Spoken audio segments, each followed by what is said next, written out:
Oh my gosh, my noise suppression isn't on anymore. I was like, why do I hear? Hold on, hold that thought. This is so weird. This is so weird to not have any noise suppression. Okay, there we go. It's like something's wrong, something's off here. Okay, hi guys. I don't know why my computer crashed. Fingers crossed it doesn't do it again. It hadn't done it in like months, so I thought that it was doing okay, but I think it might have something to do with all the stuff that I downloaded when we were trying to play Dead Space the other day, so I went and I uninstalled like all the stuff I installed that day. And now there are less things on my hard drives, so hopefully that helps. I don't know. I think my computer has like a hard drive issue. I need to have it looked at, but hopefully we're okay today. And I hope you guys have been doing well. Welcome on in. Fingers crossed for an uninterrupted stream and that everything goes well. Yeah, we're in space. We're in space. I've been trying to figure out how to do like a space background for a while now. Because I've had this idea. You know, like the old fortune teller commercials from the 90s? I've been wanting to do something like that for a while, so yeah, we're in space. I've also just been getting bored of like switching between the same backgrounds. I'm like, I need something different. Welcome, guys. I hope all is well. Please pardon my computer issues. Welcome on in. Oh, Ryan got first twice, so congrats. Congrats, Ryan. Hi Turtle. Hi Turtle, welcome on in. Welcome on in. Oh, Tiff, congrats on joining Monster Club, by the way. I just caught up on all the Monster Club chat stuff last night when I was falling asleep, and I was like, oh, cool, Tiff joined. So congrats. I wanted to say, I was about to say, I'm hesitant. I'm like saying, I wanted to say it in person. I guess this is the closest to in person as we can get, but if we didn't already, or even if we did, can we get a shout out for Tiff, please? I'm so happy to have you on the team. Welcome in, Ryan and Infinite. It's 9 p.m. Do you know where your rats are? I know where my rats are. Hey, Goth. Hi, Cage. Hi, Saluna. Hi, Taken. And Necro Kitsune, thank you again for the very cute artwork. Thank you again for the very cute artwork. I was laughing and giggling and just I saw it last night and it brought me so much joy. So thank you. It's so cute. I'm sorry I canceled last night. I was having a bit of a rough night and I ended up canceling because I try to look out for myself first. If I'm not doing well, whether it's emotionally or physically, I try to listen to that, and if I need to take the time for me, I do. So I did. And yeah, your drawing really cheered me up. Necro, it made me very happy. It really lifted my spirits. Hi, Nation. Yeah, it wasn't internet problems, it was just my whole PC just crashed, like it completely shut off. And I had to reboot it. It used to do that a lot. It's done it a lot less since I've uninstalled things from my computer. I think it just can't handle it can't handle like having certain amounts of things on the hard drive, so I deleted some stuff that I had downloaded a few days ago, so hopefully that fixed it. Hi, Nightmare. Hi, Vay. I see people bonking each other in chat with hammers. Yeah, the PC was like, no thank you. Sometimes there's just no fixing it. Yeah, thank you, Tiff. I feel a lot better. I feel a lot better today. I had so much fun drawing the whole scene, all the little rats helping out in the apothecary or eating cheese. I was looking at all of the details. I was looking at all the details. It's just so cute. I'm glad that you had so much fun drawing it because it brought me so much joy. Time for a PC upgrade. I don't know, not for a while. I definitely don't have the money to do that, so um I I'm thinking at some point, maybe within the next month, I'm gonna just have my PC looked at, because I think there is a problem with the hard drive. Like, it makes a grinding noise when it boots up, and I just want to make sure that it gets looked at. But I'm definitely not gonna upgrade anything unless I have to. Only gonna upgrade what I gotta. Because I've only had this. I built it 2 years ago. I don't know why it's acting up on me now. I thought it would last for a while. But it'll be okay. I have, like, at least from my understanding, I'm not very computer savvy. Full disclosure, I had friends help me build it who live in another country. And so it was completely built on a video call, like putting everything together like a puzzle. I know nothing about computers. I believe it has two. I think it has like an HDD and an SSD. I think it has both. And one of them's got like, yeah, and they both have like a similar amount of space. Oh no, one of them's like almost a terabyte. But there's so much used on it. There's so much going on it. Yeah, one was like 500 gigs and the other one was roughly a terabyte. But so much space. I thought there was. I guess not enough.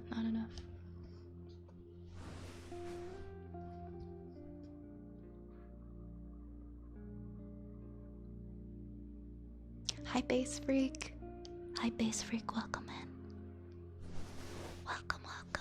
I hope everything's going well. But yeah, I think I have one SSD and one HHD. And yeah, the SSD I believe is the boot drive.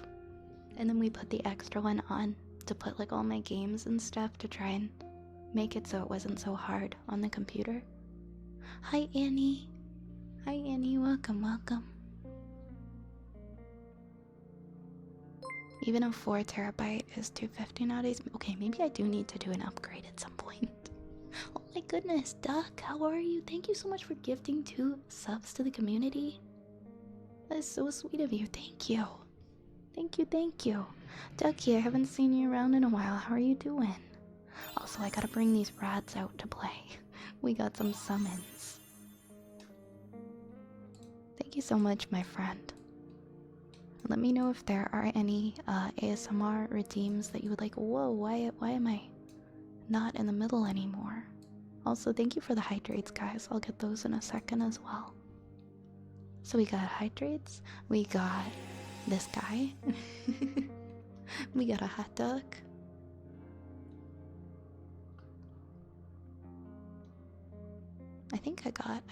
Yes. But thank you again for gifting those subs. Maybe I do need to upgrade to a terabyte, because I've heard that as long as you have enough space, right? Because just having too much space taken up can be why your computer crashes. And I started getting a lot of crashes after Baldur's Gate was downloaded, so I ultimately just got rid of it because my computer just kept crashing. So too much space taken up. Who did hydrates? We got a hydrate from Unnamed, and we got a hydrate from Nation. Thank you guys for the water. Lunch meat, the final food frontier.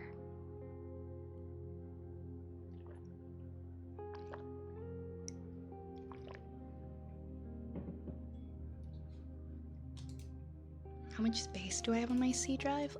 I've got about 168 gigabytes free on that drive.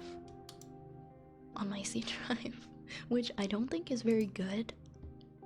And then I've got like, am I fine? And then I've got like, I think 200 and something free on my D drive. So maybe that's not why my computer's crashing. Maybe it's just my hard drive having problems. Oh, we got a Skrunkle family reunion from Base Freak. Okay.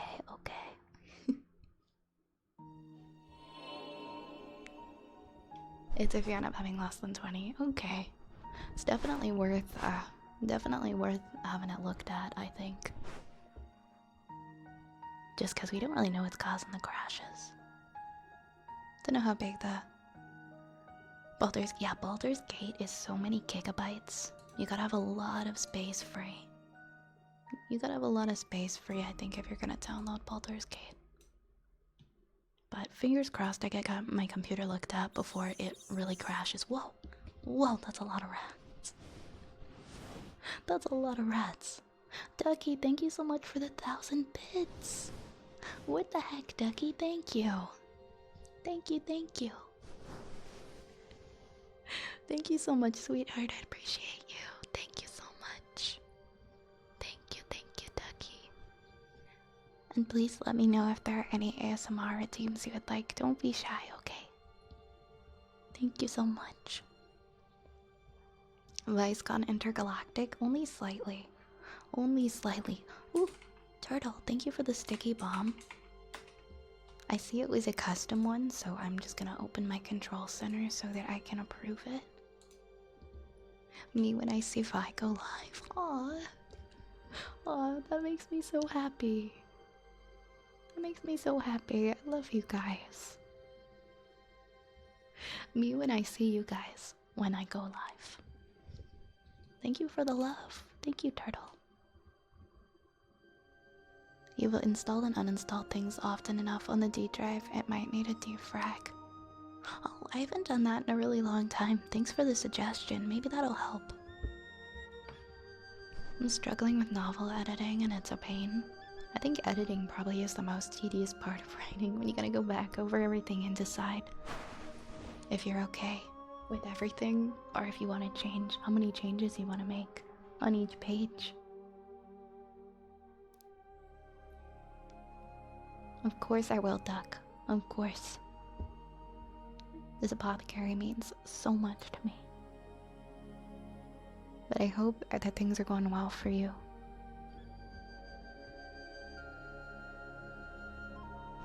You're gonna be gone for a while. I hope that whatever you're doing and whatever's next for you is something positive. And I wish you the best on your adventures. We're gonna miss you. We're sending you all the hugs and lots of love. That's why you send that shit to someone you trust and they do the tedious stuff. Oh my gosh, to have like an editor friend that would edit everything. I like to write, but I'm not good at editing myself. But yeah. I'm gonna have another little hydrate.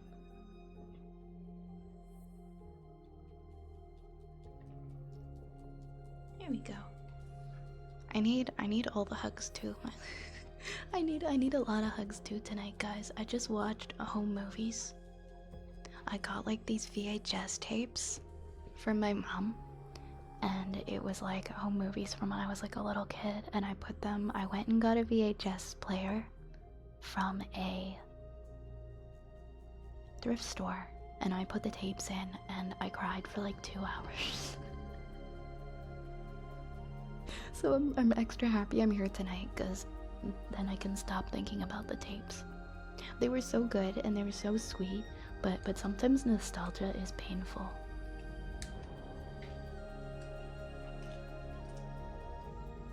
You have a reviewer friend.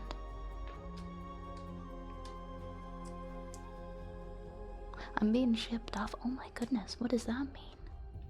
I hope everything is okay, Duck.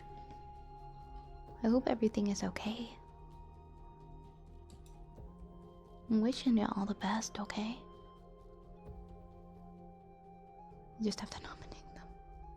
Yeah, good luck in whatever it is you're going to next. And I'm honored that this community has had such an impact on you.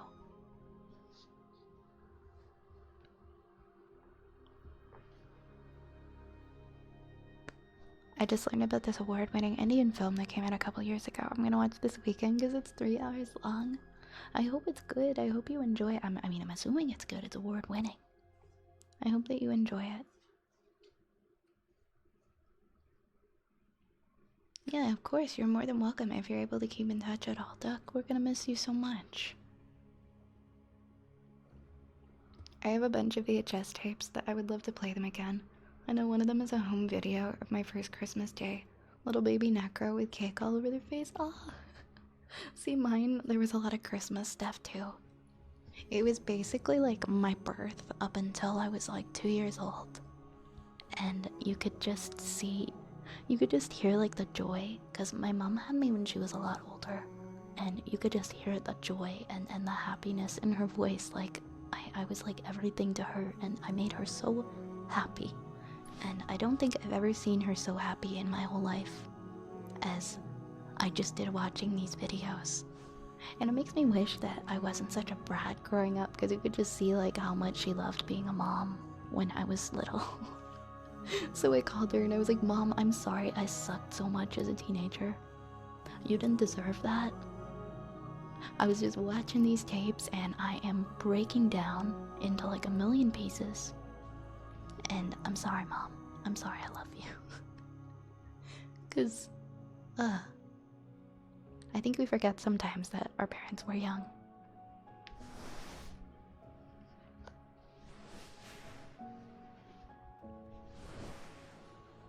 But I'm glad that I was able to watch them. I ended up forgetting like half of them at her house. But the ones that I actually remembered I watched, and they were really nice. And I'm not gonna lie, they made me really want to be a parent.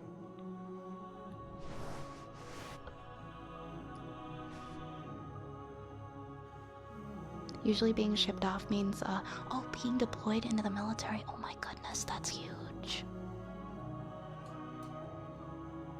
That's such a major thing, oh my gosh. Doug, please keep in touch with us if you can.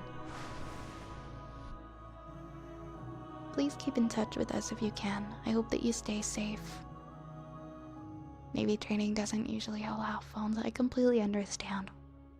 When the time comes that you are able to come back for a visit, we're never gonna forget you, Duck, okay? We're never gonna forget you, and we'll still be here. This place will still be here. So don't you worry. You got this, Duck. You're gonna do amazing. I think you'll be a wonderful mom. Oh, thank you, Zapple. Thank you. You always made your mom happy, and now you're well and truly their child by spreading that joy and happiness to myself and so many others here. I've cried so many times today, and I'm prepared. I'm prepared to cry again. Thank you, Necro. Thank you for the kind, sweet words. Maybe one day, via parent, she'll be wonderful. That much is a parent. Maybe one day. I don't see it like now, but I don't think I'm ready now, but I feel like I could be ready in the future.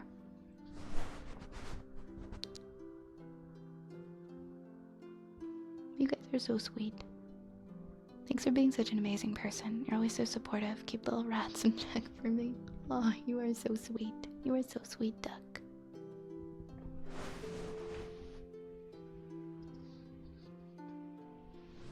Thank you for being a part of this community. And you'll always be a member of this apothecary, regardless of whether or not you're able to check in. You'll always be an important part of this community, okay? It's okay, Nation, it was an accident. It's not like it was intentional. We all make typos, we all make mistakes. I make typos like all the time, like when I work. It happens, we're human. Don't worry about it, don't worry about it.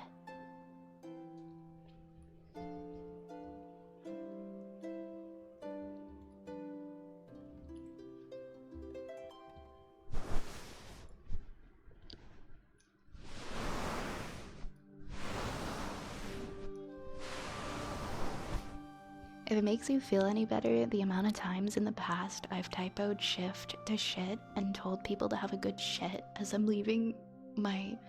as I'm clocking out. Typos happen, okay? Typos happen. Miracle, thank you for the follow. Thank you so much for the follow. Welcome on in. Thank you so much for the headpads. Thank you. Too many people around me having cute kids has me having baby fever. I'm so guilty of that right now. I'm so guilty of that right now. I'm like, okay, friends, you guys need to stop. You guys need to stop having babies. Or I need to start walking around with a blindfold on. Because... yeah, I mean, I guess it's better than having a bad one. Hello, Miracle. Welcome here. Welcome, Mask. Hello. But anyways, I am going to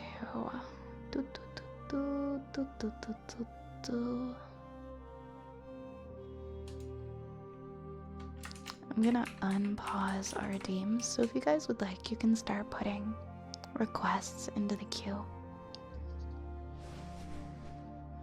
Feel free, feel free. I love this background. It makes me so happy. What was her name? What was her name? The fortune teller, from the 90s. I think one of you guys said it earlier.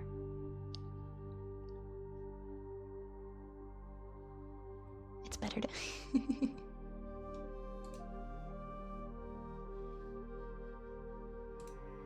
Where's my text box? There it is. Oh my goodness, I might need to pause it soon. It's really filling up. The redeems are flooding in. Let's see, 1, 2, 3, 4, 5, 6, 7, 8, 9. I'll allow 10. I'll allow 10 before I hit pause. Okay, we're gonna pause.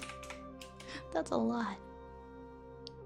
I never redeemed my free triggers. Duck, let me know what ones you would like, and I can start with those. Because that is what I do anyways.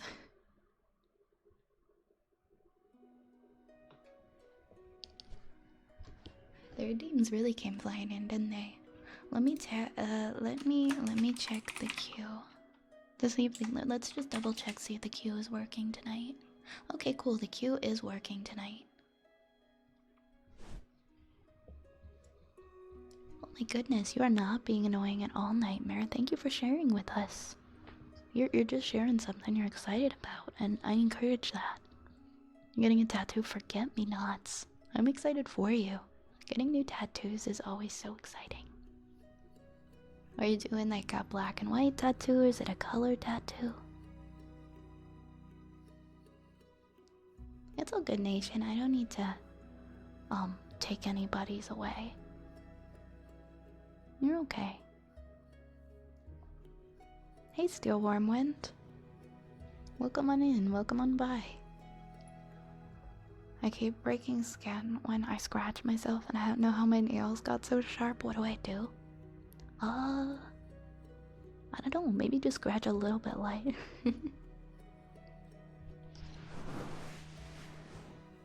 I have the opposite problem. My nails are just really flaky.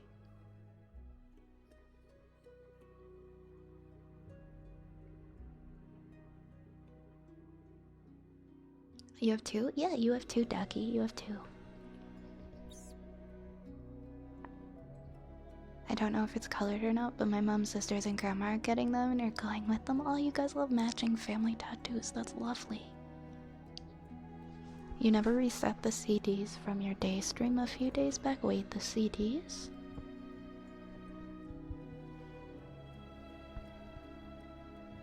Maybe we do have it. Could you imagine if there was a city like the city of Atlantis? Just an underwater world? Well, I guess there kinda is. It's inhabited by aquatic life, though. Oh, I don't think I turned like any cooldown on off on anything except for the story time. I think the story time one I turned the cooldown off. But yeah, everything else is still the same. Each individual item I think has like a 15 or 30-minute cooldown. But there's no way for me to make a cooldown on all of them. So you can still redeem like 10 of them at once. I can't really do much about that. But yeah, let me know, Duck, and I'll be happy to do them, okay?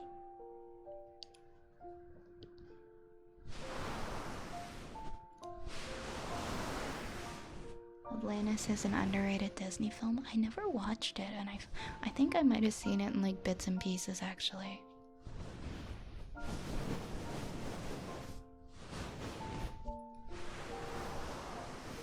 Hey, Foxy.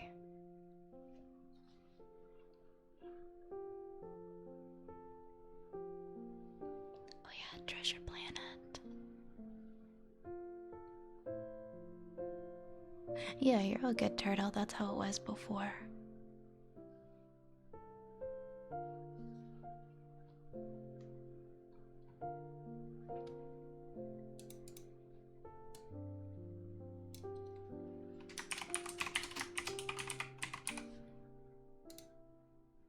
Okay, let me do a little check on my echo. Is my echo working? Yes, it is.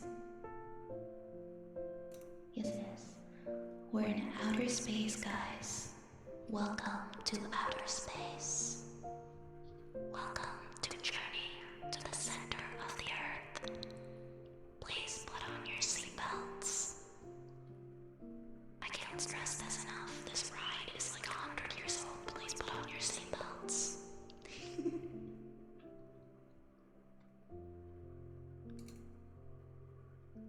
Alright. I am going to start with the first one that's on the list, but Ducky, you can take your time letting me know whatever your redeems are, and I will start them when you let me know, okay?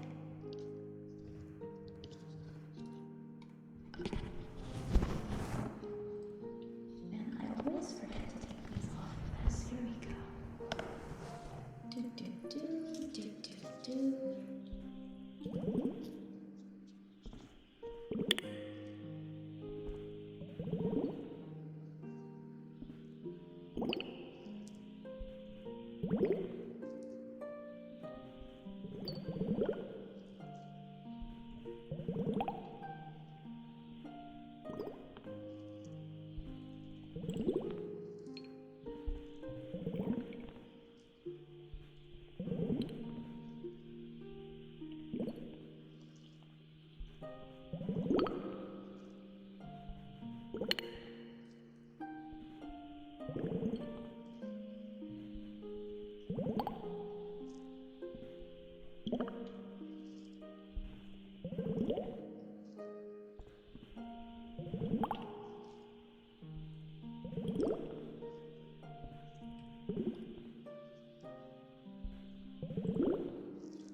balls are freaking awesome. So underrated. Hey, Aubrey. Hello.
Hi, Abe.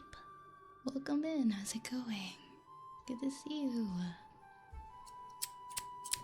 Very stressed about other people stressing you out. That's one way to relieve stress.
Hi, Spiky Firestorm. Wholesome and unhinged. Sounds like somewhere I should be. Sounds like you'd fit in well here.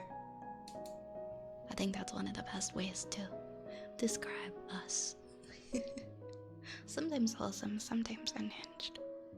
Can you get anything? So for the redeems, you'll notice you can't really redeem anything right now because it's paused because our queue is full.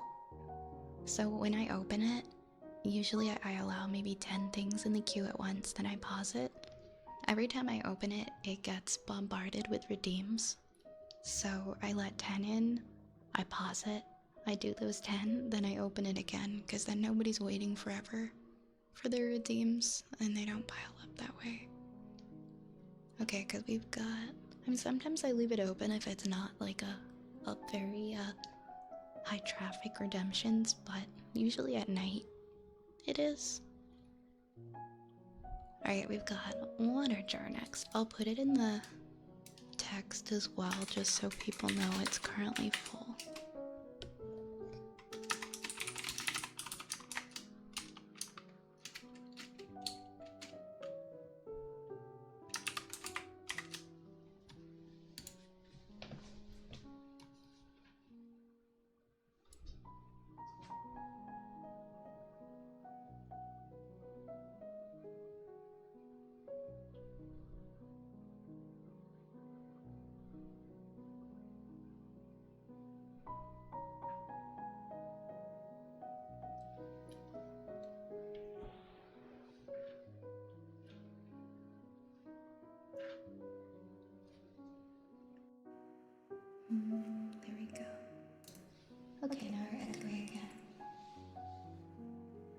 Wednesday,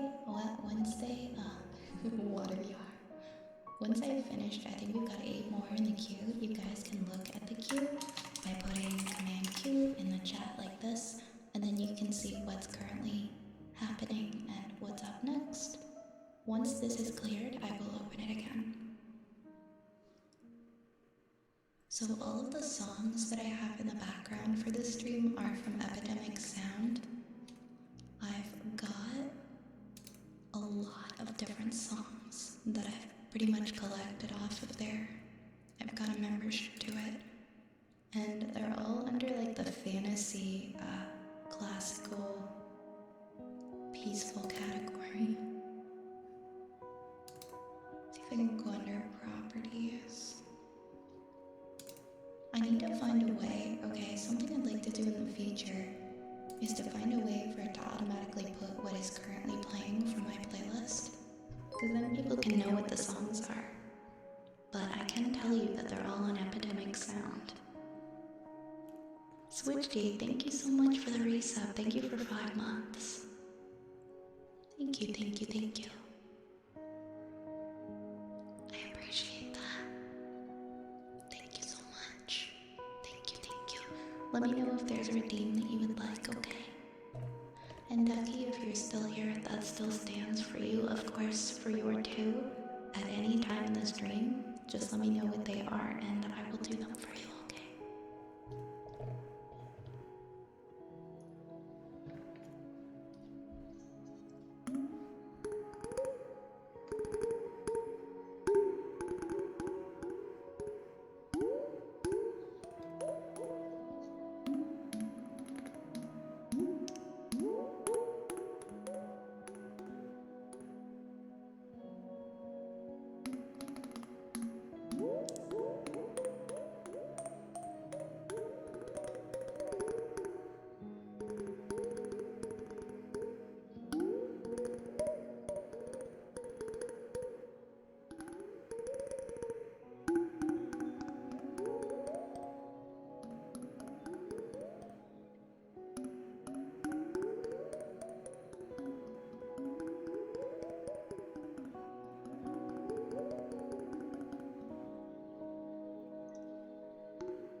everything going? Switch D, I'm doing pretty good. Everything's pretty much more or less the same here.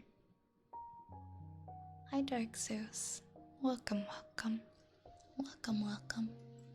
How's the hair dye holding up, says Rune? Not well. I take a lot of hot showers a lot of the time, so probably gonna need to touch it up at some point. I feel like it was quite the temporary thing because it did not stay for very long. Wrong spelling, thank you so much for the 2 community sub gifts. And with that, we have hit our daily sub goal. Thank you so much, guys. Thank you so much. Lots of love to your wrong spelling. Please let me know if there are any redeems that you would like for your gift subs.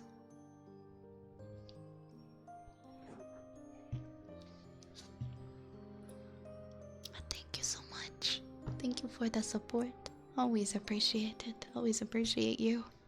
What color did I dye my hair? I tried to get my hair done sort of like my model, with like purple and pink in the back. I posted a picture of it on Discord and on Twitter, and it hasn't stayed very well because of course pinks and purples, they fade pretty easy, but I ended up doing it kind of like my model because we hit a milestone during my charity stream in April. Isn't my natural hair black? No, it's not black.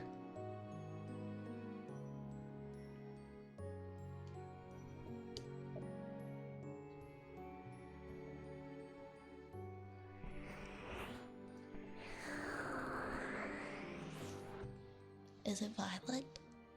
I don't know. Is it? Or isn't it?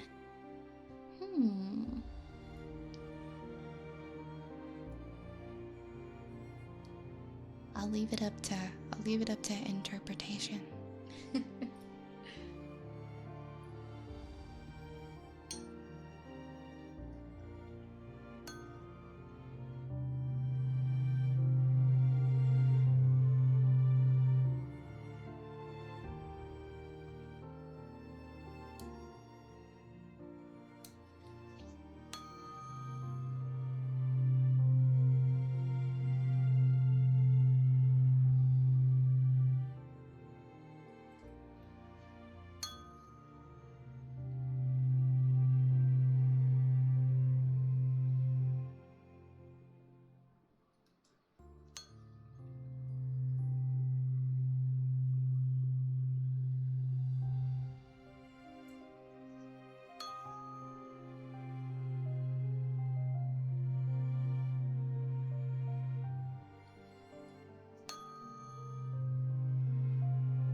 we've got a good boy for Duck.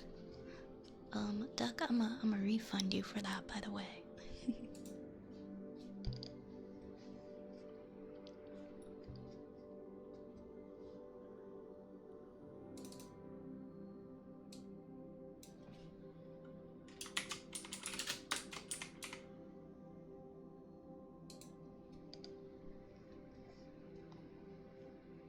Good boy.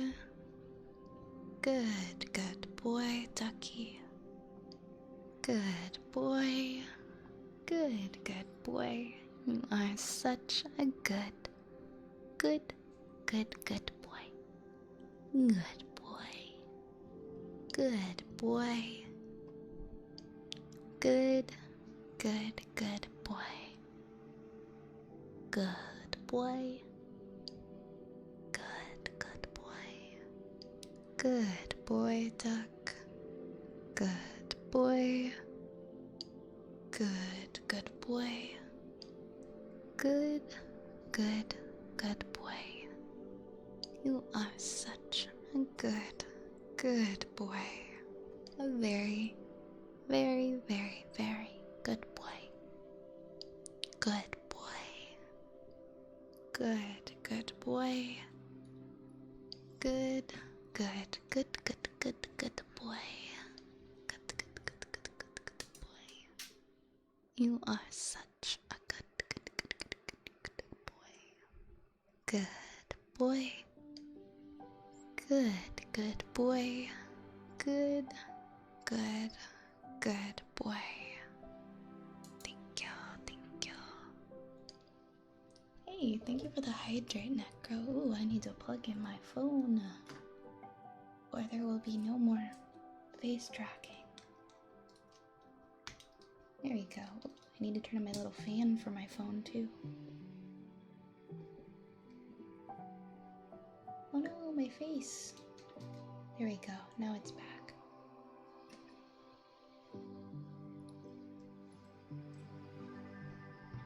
I love this thing so much, it's so nifty. Infinite sent it to me a little while back. For my throne, it's like a stand for my phone. But on the part that holds up your phone, it's got like a built-in cooling fan. And it works so well. Like it's very cold and frosty. And if you take your phone off of it, like your phone is actually like wet with condensation and it's all icy. So it's very good at cooling it off and keeping it from overheating. Hydrate time.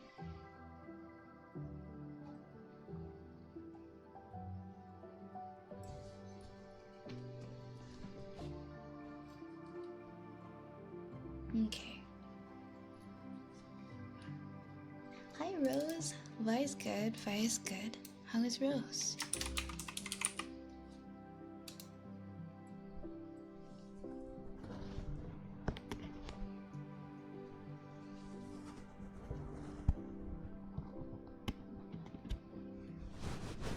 Okay.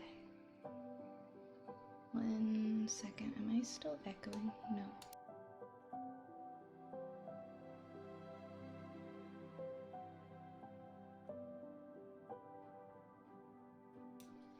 Okay. Oh, good nation, you're here. Awesome, perfect timing. Yeah, yours is next.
Hey, thank you for the follow.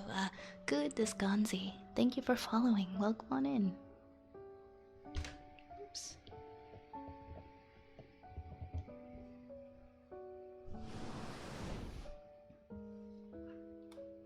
We have ear scratches next.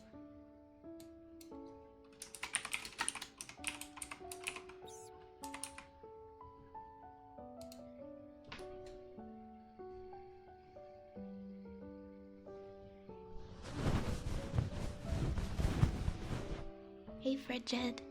Hello.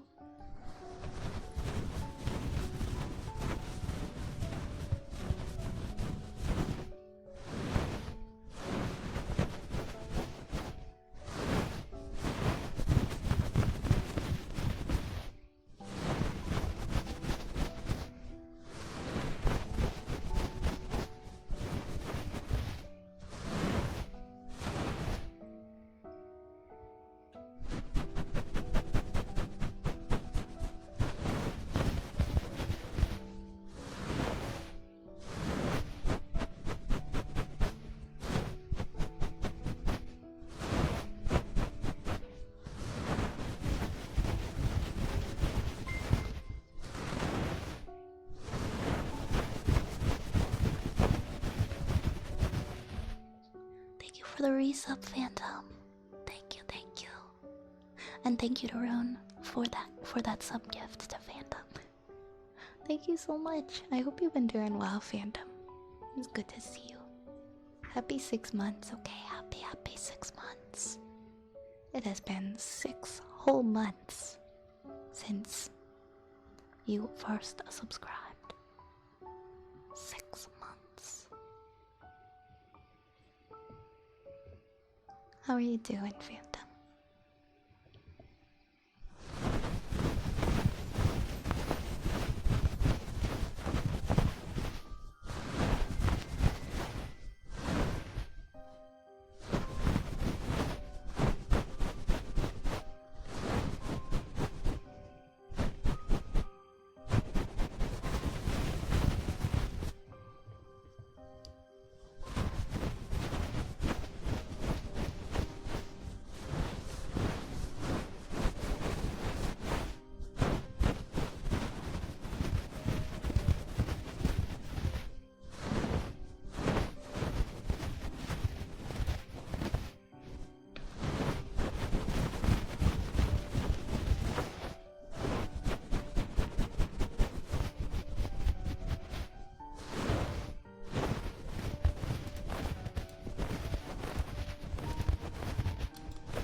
Thank you for the rat.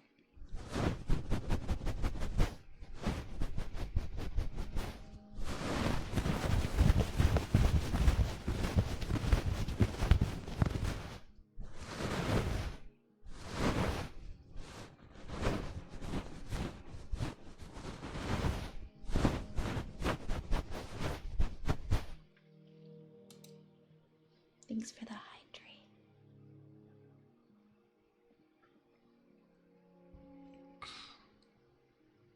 Alright, next up we've got a story request from Turtle.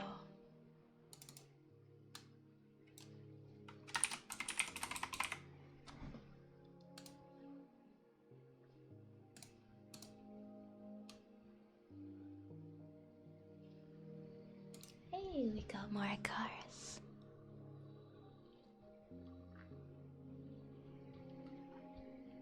Let me tell you a story. This is a story from the heart of ancient Crete, a story that many of us would have heard, probably incompletely. Daedalus, the ingenious inventor, and his son Icarus were trapped on an island. Not having any mode of getting out, the ingenious mind of Daedalus got to work. With escape in mind, Daedalus crafted wings from feather and wax for both Icarus and him to wear and fly away. As he handed the wings to Icarus, Daedalus spoke, his eyes filled with a mixture of pride and concern. "My son, we have the means to escape, but heed my words. Do not fly too close to the sun, for its scorching heat will melt the wax and lead to your downfall. But neither should you fly too close to the sea, as the moisture will weigh you down." All my life, I was told the story of Icarus as a lesson on not flying too close to the sun. In other words, don't become too greedy or aspire too ahead of time, for it may come at a price. Well, definitely true. I realized only recently that this is only half the lesson. In the annals of time, the lesson about not flying too close to the sea has often been overshadowed. People in their aspirations often forget the dangers of settling too low. The world is filled with those who settled for less, who let their wings graze the waves, punching below your weight, settling for a safe option, not taking informed and calculated risks, not trusting your gut and going big. These phrases are reflective of flying too close to the sea. I reflected on this long and hard, and here's my thesis. Life isn't merely about avoiding reckless ambition. It's about embracing the heights of one's potential. It's a reflection of one forgotten half of Daedalus's advice, urging us not to settle too low. Aspire to achieve. The wax in our lives isn't just the fear of failure, but also the comfort of mediocrity. Icarus teaches us that while we mustn't reach for unreachable suns, we mustn't be content with skimming the surface either. True growth lies in stretching our wings, in aspiring to achieve greater heights. The tale of Icarus serves as a reminder to me that in our journey, we must find the perfect balance, soaring high yet never settling too low. It's a lesson etched in wings of wax and ambition. Thank you for that, Turtle. Thank you, thank you. Fire, what's your favorite ice cream flavor? Birthday cake. Anything with like cheesecake in it, and chocolate vanilla twist if it's soft serve. Also pralines and cream. I can't pick just one ice cream flavor, that's too hard.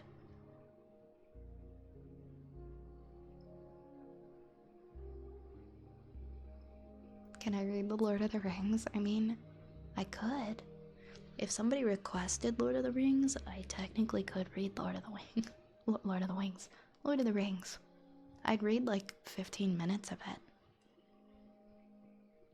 There is, we have one community member who has a fanfic that they request me to read pretty regularly, and we're on chapter 9 or chapter 10 of it.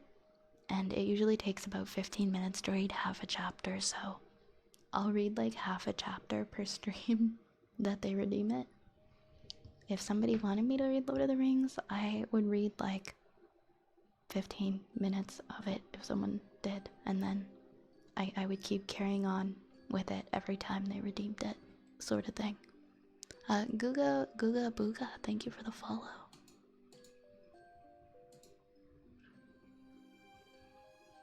it's funny because I've never read Lord of the Rings. I'm a traitorous person. I've seen all of the Hobbit films, but I haven't seen any of the Lord of the Rings films, and I haven't read any of the books. Which I feel like is the worst order you could do it in. But that's just how it happened. It wasn't really planned. With Jerry Garcia, really? I don't think I've ever had it. I do love to read though. Like, if I could read, if my job could just be reading to people, that would be great.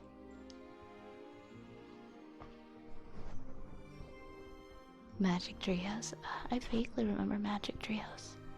I watched The Hobbit. I wasn't interested in Lord of the Rings at the time that everybody was watching them. And The Hobbit, I ended up getting like pulled to all of the Hobbit movie screenings. And I ended up really liking them. And yeah, I know a lot of people don't like how CGI the Hobbit movies were.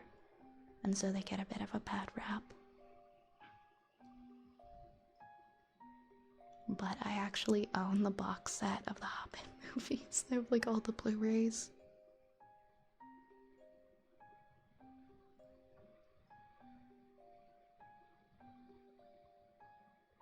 For some reason, it reminded me of a question my math teacher had asked. Do you know when it's too early to pull your parachute while skydiving and when it's too late to pull it? I've never gone skydiving. But it's a good question to have.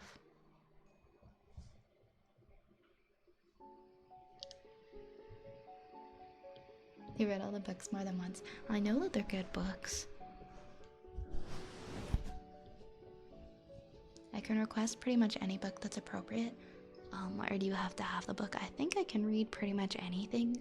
It has to be appropriate, obviously. I don't have to have the book, but if you've got like a PDF of it, you gotta be able to like send me a link to it so that I don't have to like go find it.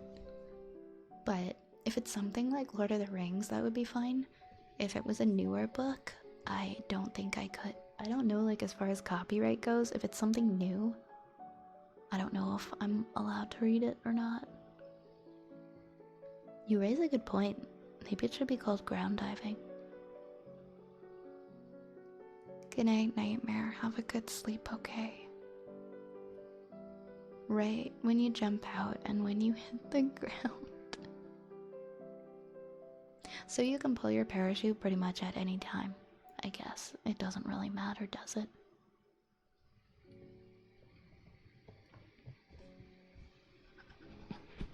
The Blu-ray box set of the extended edition guts? Yeah, that's the one that I've got. I don't know why, I just ended up really infatuated with them.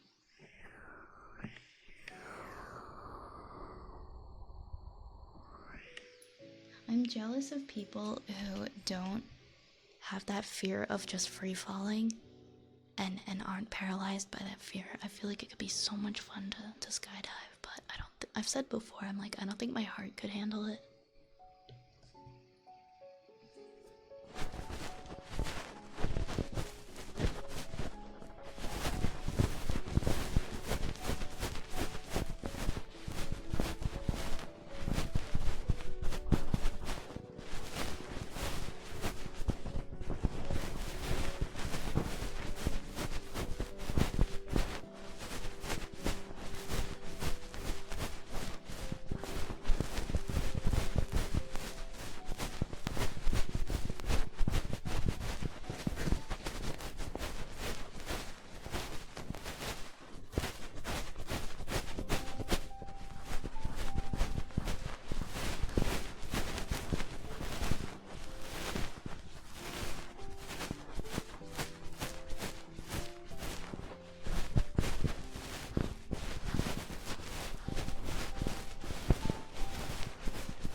Is it time to generate a new Discord link? Because I think we had it set to never expire, so that's weird that it stopped working. Could I bother a mod to just generate a new one? I don't know why it did that, but I'm sorry, guys. Thank you. And then I can quickly update the Nightbot command with it.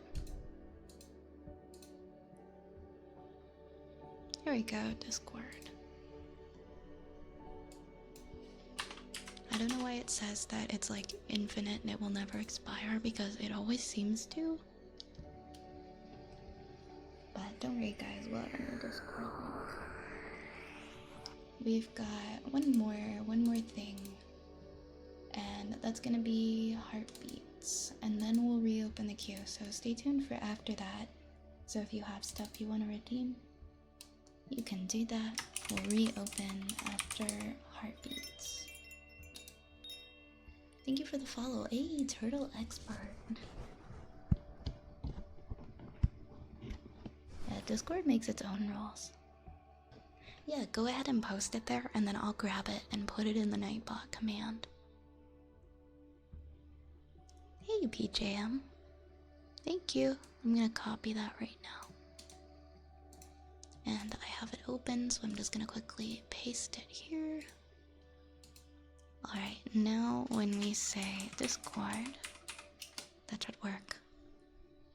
Cool. There you go, guys. If you want to join us, feel free to. I think I also have to replace it in socials as well. Yeah, it's incorrect in socials. Before I forget.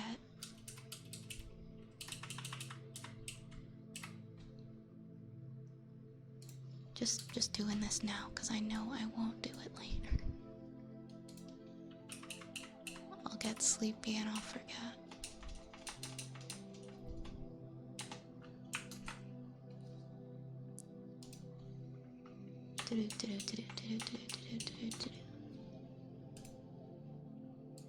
I don't know if I completely ruined that command, but we'll see. No, I think it's normally like that. Or I'm not sure if I messed it up or not. I don't know if I made it better or worse. Hey, Nebula. I hope you have a good rest. Please take care. Yeah, I might need to restructure that command, but I'll fix that later. At least it has the proper links in it now.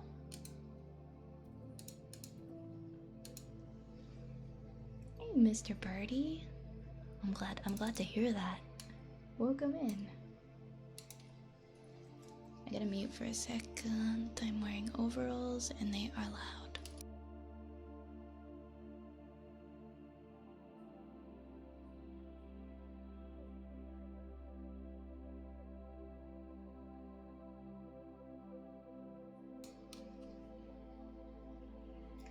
It's completely alright, Cage. Never feel the need to apologize for that. Please just give yourself the time you need if you do need to step away at all.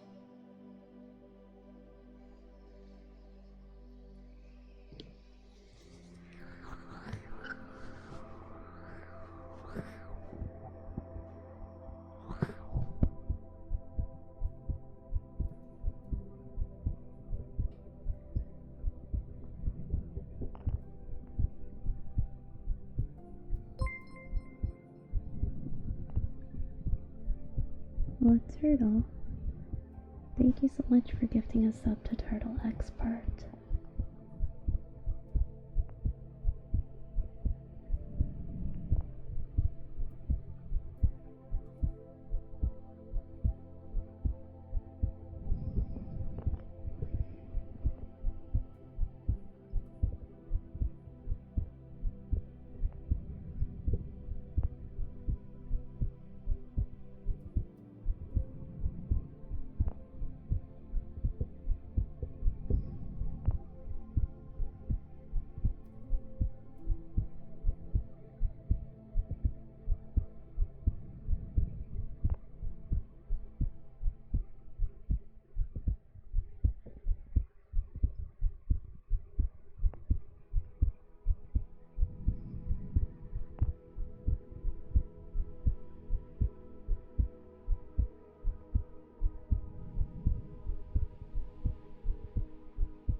It wasn't like very high pitched or anything. Hey, listener. Can we get a shout out? Oh, Turtle's already out of it. Electrocution ASMR. How's it going? And Gamer Willem, welcome to you too. Alright, I think we are ready to reopen the queue. I think we are ready to unpause. Also, no worries about your phone call, Cage. I hope it goes well. I thought I was being shocked. No, just a false alarm. You're okay. Remember, guys, I can do, if it fills up quickly, I'm gonna have to pause it after 10. If it fills up gradually, I can leave it open.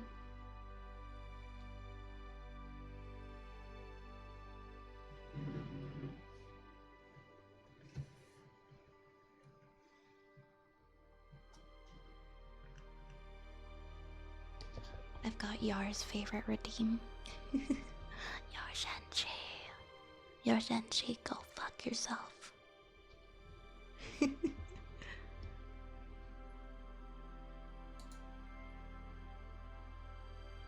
Thank you for the headbands. Thank you for the headbands. Okay, we got 1, 2, 3, 4, 5, 6. Okay, we might be able to leave it open for a little bit then. Depending, we might be able to keep it open. Well, there we go. Thank you for the hydrate.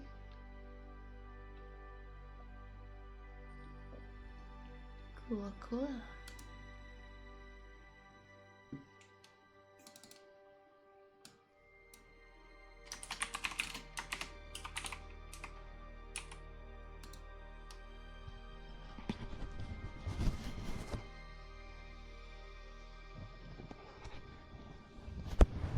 Move yourself, yeah, go move yourself into a nice comfy bed. You deserve it, you deserve it.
How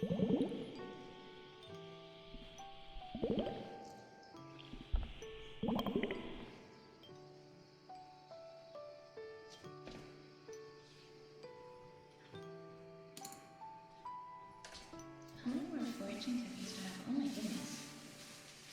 Okay, there's 3 left. That's not bad. That's not bad. We're in 0. We're eating fortune cookie next. I'm glad you like the bubbly sounds, Necro. They're one of my favorites too.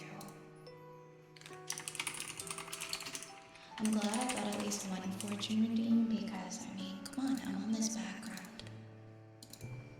I'm literally Madam Cleo tonight, so I need to tell at least one fortune.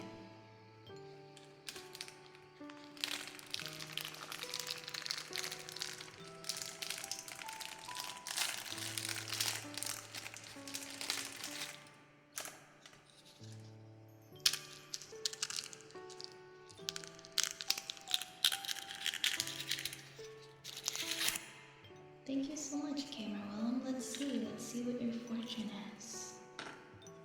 Alright. Explore an unpaved road with a new friend.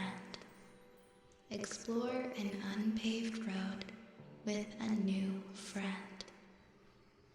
Explore an unpaved road with a new friend. Your lucky numbers are 10, 12, 20, 23, 24, and 35. That would be... Hold on a sec, let me see if I can... Okay, never mind. I thought I could, like, make the reverb more echoey, and I was curious. And your lucky numbers once again are 10, 12, 20, 23, 24, and 35. Thank you very much, Willem, for redeeming a fortune cookie tonight.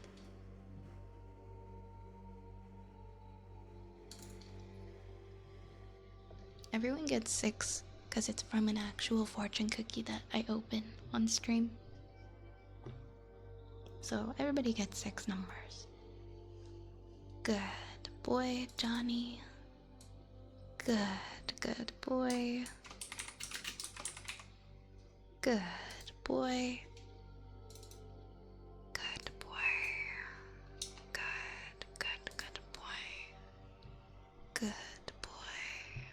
Good boy. Good boy. Good boy. Good boy. Good boy. Good boy. You are such good boy. Good boy, Johnny. Good boy. You are such a good boy. Good boy. Good boy. Very good boy, Johnny. Good boy. Good boy.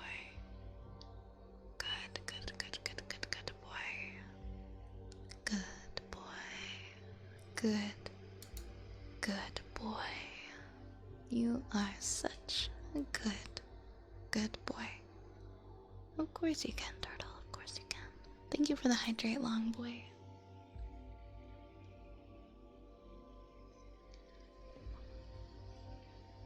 Alright, let's switch to heartbeats.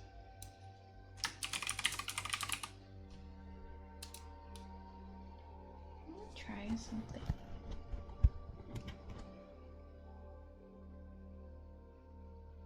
And thank you for the follow, Unholy Celery.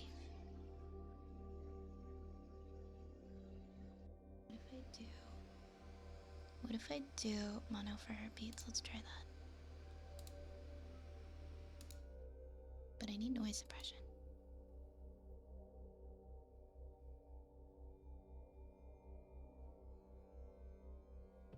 I'm just curious what this would sound like.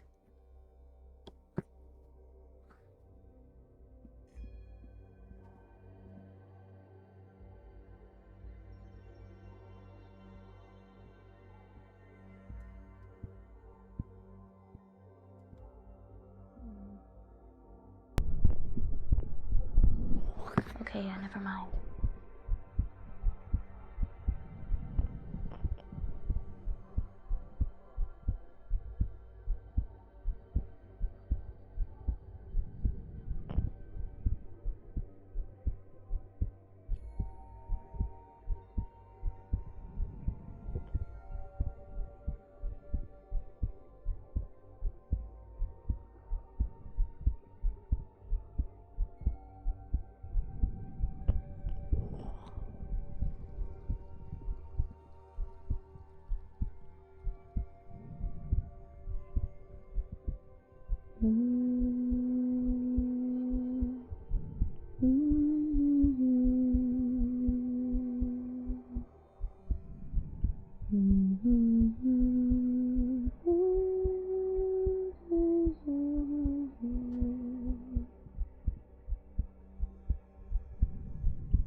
next we've got a story time for Abe. Yeah, feel free to you can put the link in chat, Abe. I trust you.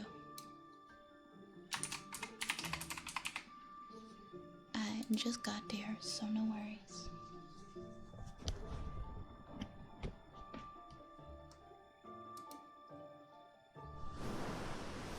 Oh, you're welcome, Willem. I'm glad. Yeah, go shower, Cage. Go get comfy. I hope that you are able to shake some of that off. Because I feel like the evening anxiety is always, like, it always feels worse in the evening than during the day. Because at night you want to sleep and you want to be comfy. We've got Art of War. Oh, we found the book. We found the book. Okay, I can do,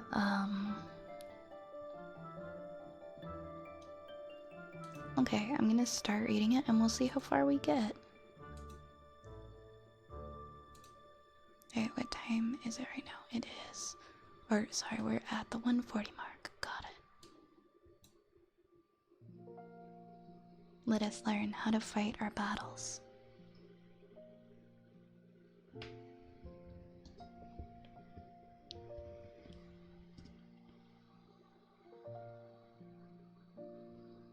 I'm glad I could help, Turtle. Sun Tzu on the Art of War. Chapter 1, Laying Plans. Sun Tzu said, "The art of war is vital importance to the state. It is a matter of life and death, a road either to safety or to ruin. Hence, it is subject of inquiry, which can no longer, on no account, be neglected. The art of war, then, is governed by 5 constant factors, to be taken into account in one's deliberation, when seeking to determine the conditions obtaining the field. These are the moral law, heaven, earth, the commander, method, and discipline. The moral law causes the people to be in complete accord with their ruler, so that they will follow him regardless of their lives, undismayed by any danger. Heaven signifies night and day, cold and heat, teams and seasons. Earth comprises distances, great and small, danger and security, open ground and narrow passes, the chances of life and death. The commander stands for the virtues of wisdom, sincerely benevolence, courage, and strictness. By method and discipline are to be understood the marshalling of the army in its proper subdivisions, the graduations of rank among the officers, the maintenance of roads by which supplies may reach the army, and the control of military expenditure. These 5 heads should be familiar to every general. He who knows them will be victorious. He who knows them will not fail.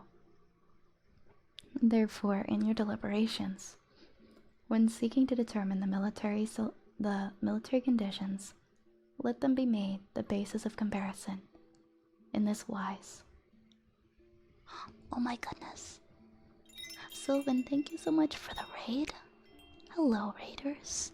Hello, everybody. How you guys doing? Sylvan, I hope you had a great stream. Please can we get a shout out for our friend Sylvan? Thank you so much. Thank you so much. Welcome on in. Hi, Mr. Dead. Yes, we are floating through space tonight.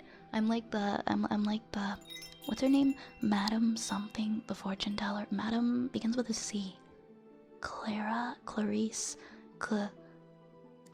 why do I always forget? What was her name? I'm fortune teller. GWM, welcome on in.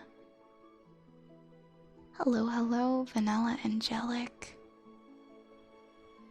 Welcome, guys. Thank you for the hydrates. You guys are so kind. I appreciate you. Thank you for the follows, Vanilla and Toxie, Bottom Text, Mid Boss. Appreciate you guys. My name is Vi, or Violet. I am a wood elf witch, and I like to tell stories. And we do ASMR here, or at least some form of cozy stream about 4 to 5 times a week. At least we do our best. There's a lot of chaos here, so don't be surprised if one minute we're comfy and the next minute we're kind of silly. We are the rat cult. Oh yeah, I forgot about that. And yeah, there are rats everywhere in this apothecary, so I hope that you like rats. It's good to see you again as well, Selvin. What did you guys get up to tonight? Did you have a comfy ASMR stream? Ark, thank you for the follow. And guys, please go check out our friend Sylvan and give them a follow as well. They deserve it very, very much. The rat cult. We're actually reading Art of War right now for a storytime request. So that is one of my redeems. You can request me to read a story, and as long as it's appropriate, I will read it. 3, 4, 5, 6, 7, 8. Okay. Yeah, rats are learning the art of war. Yes, exactly. This is Redwall. I can't believe somebody said Redwall in chat. I grew up on Redwall. Redwall is fantastic. I still remember the theme song of the show. If you never watched Redwall growing up, watch it now. It's so good. It's so good. Thank you again so much, Sylvan, for raiding in and for bringing your friends. I really appreciate it. And if you do have to raid and run at all, we completely understand. But you're always welcome here. Please be comfy and cozy. But I really appreciate you, so thank you again. Yeah, there was a cartoon. I remember the books as well, but mostly I remember the cartoon. Glad to be here. We're happy to have you here.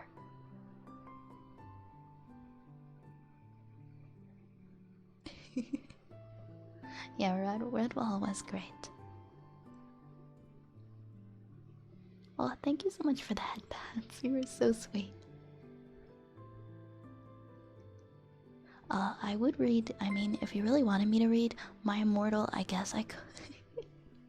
I don't know how much. I wouldn't read the entire thing. Of course I would. Of course I would. I'm just putting it out there. I love bad fan fiction. It doesn't all have to be good fan fiction. I'll read bad stuff too. Again, it just has to be appropriate. Thank you so much, Turtle, for gifting a sub to Sylvan. Thank you so much. I am gonna pause our redeems temporarily just because our queue is building up quite a bit and I want to make sure I can get to everybody's before I reopen it. At any time you can use Command Q to see what we've got up next before I reopen it again. I would totally do that though. I would read My Immortal. I mean, I'm saying this now, I might regret it later, but where are we? Where are we on the art of war? Which of the two sovereigns is imbued with the moral law? Which of the two generals has the most ability? With whom lie the advantages derived from heaven and earth? On which side is discipline most rigorously enforced? And 5. Which army is stronger? 6. On which side are officers and men more highly trained? And 7. In which army is there the greater constancy both in reward and punishment? By means of these 7 considerations, I can forecast victory or defeat. The general that hearkens to my counsel and acts upon it will conquer. Let such a one be retained in command. The general that hearkens not to my counsel nor acts upon it will suffer defeat. Let such a one be dismissed. While heading the profit of my counsel, avail yourself also of any helpful circumstances over and beyond the ordinary rules. According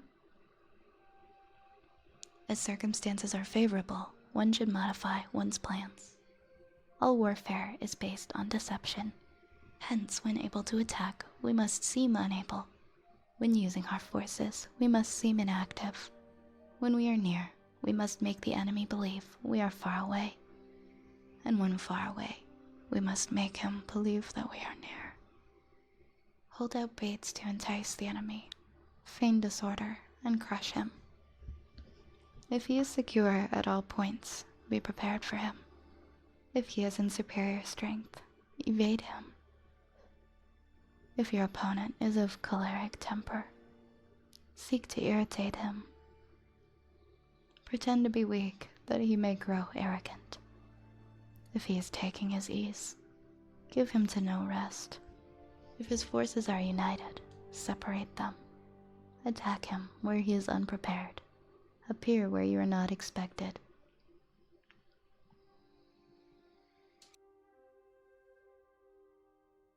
These military devices, leading to victory, must not be divulged beforehand. Now the general who wins a battle makes many calculations in his temple. Ere the battle is fought, the general who loses a battle makes but few calculations beforehand. Thus do many calculations lead to victory, and few calculations to defeat. How much more no calculation at all? It is by attention to this point that I can foresee who is likely to win or lose. Sun Tzu said, in the operations of war, where there are in the field 1,000 swift chariots, as many heavy chariots, and 100,000 mail-clad soldiers, with provisions enough to carry them 1,000 light, the expenditure at home and at the front, including entertainment of guests, small items such as glue and paint, and sums spent on chariots and armor, will reach the total of 1,000 ounces of silver per day, such as the cost of raising an army of 100,000 men. When you engage in actual fighting, if victory is long in coming, then men's weapons will grow dull and their ardor will be damped. If you lay siege to a town, you will exhaust your strength. Again, if the campaign is protracted, the resources of the state will not be equal to the strain. Now, when your weapons are dulled, your ardor damped, your strength exhausted, and your treasure spent, other chieftains will spring up to take advantage of your extremity. Then, no man, however wise, will be able to avert the consequences that must ensue. Thus, though we have heard of stupid haste in war, cleverness has never been seen associated with long delays. There is no instance of a country having benefited from prolonged warfare. It is only one who is thoroughly acquainted with the evils of war that can thoroughly understand the profitable way of carrying it on.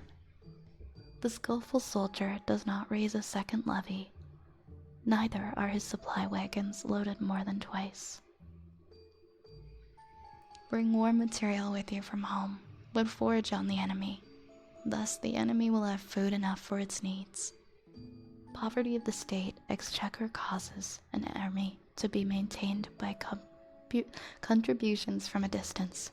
Contributing to maintain an army at a distance causes the people to be impoverished.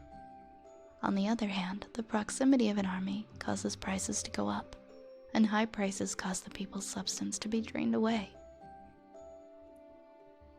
When their substance is drained away, the peasantry will be afflicted by heavy exactions. With this loss of substance and exhaustion of strength, the homes of the people will be stripped bare, and 3/10 of their income will be dissipated, while government expenses for broken chariots, worn-out horses, breastplates and helmets, bows and arrows, spears and shields, protective mantles, draft oxen and heavy wagons will amount to 4/10 of its total revenue. Hence, a wise general makes a point of foraging on the enemy. 1 cartload of the enemy's provisions is equivalent to 20 of one's own, and likewise a single pickle of his provender is equivalent to 20 from one's own store. Now, in order to kill the enemy, our men must be roused to anger. That there may be advantage from defeating the enemy, they must have their rewards. Therefore, in chariot fighting, when 10 or more chariots have been taken, those should be rewarded who took the first. Our own flags should be substituted for those of the enemy, and the chariots mingled and used in conjunction with ours. The captured soldiers should be kindly treated and kept. This is called using the conquered foe to augment one's own strength. In war, then, let your great object be victory, not lengthy campaigns. Thus it may be known that the leader of armies is the arbiter of people's fate, the man on whom it depends whether the nation shall be in peace or in peril. and that was the first two parts of laying plans. Or no, that was the first two contents. We did laying plans and then we did waging war. So I think we are gonna stop there. That seems like the right spot to stop. Thank you for the redeem, Abe. I'm glad you enjoyed it.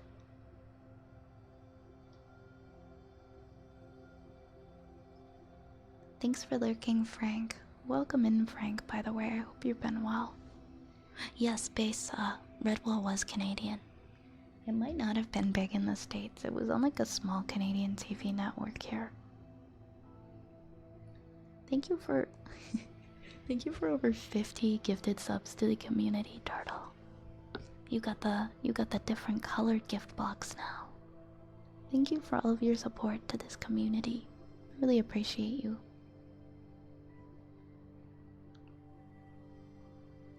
There is no instance of a country having benefited from prolonged warfare. It's a very important statement.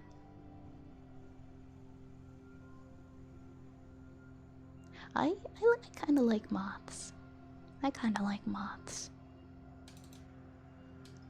I don't have like a big problem with them.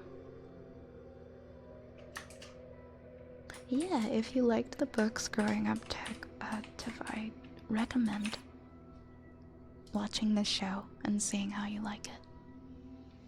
Next up, we've got tuning forks. Or not tuning forks. We've got ear scritches.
I don't think that the Redwall show that aired on, like, I think it aired on Teletoon, was anywhere near as brutal as the books.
I never actually read the books, but I heard that they're pretty brutal.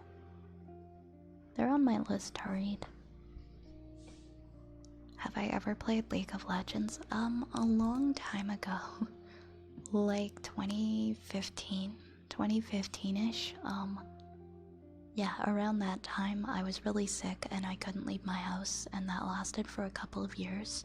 So I found comfort in League of Legends. And I sucked at it, I wasn't really good. I played it for a couple of years though, and then I stopped. I stopped when I got better, and I never really went back to it. I don't know why. I know it's like, I actually got, I think I mentioned it before. I really liked playing as Vi in League of Legends. Vi stands for mice.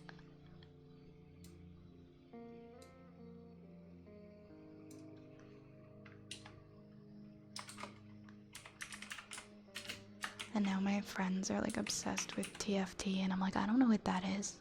I never played TFT. I just played like standard League of Legends.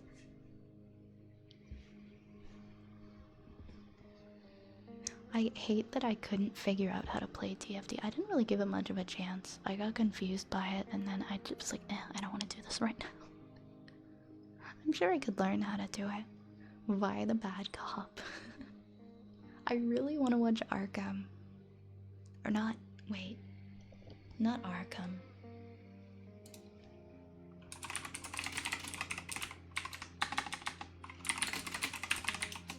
Not Arkham, Arcane. Oh my god, put me to bed right now. Why did I say Arkham? I was like, that's not right. I want to watch Arcane, I heard it's good. Thank you for the hydrate, Goose. Good evening.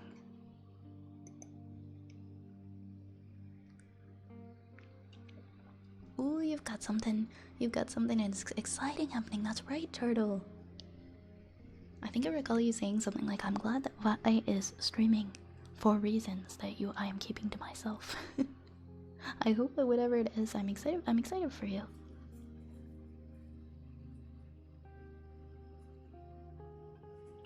I'm torn because I think it sounds like a good show, but I also hate Riot Games and I don't want to support them. I'm completely out of the loop. I'm not sure what Riot Games did.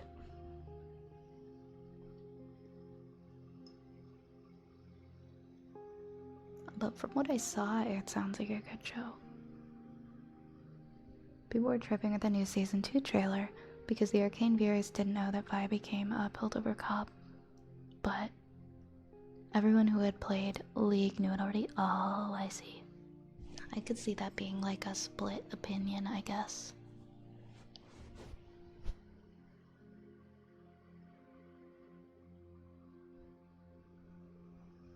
I'm sure there are a lot of people who became fans from the show that didn't play the game. Because the show, from my understanding, is very good standing alone on its own. You don't have to have ever played the game. But, yep, still haven't watched it. Hi, Faye.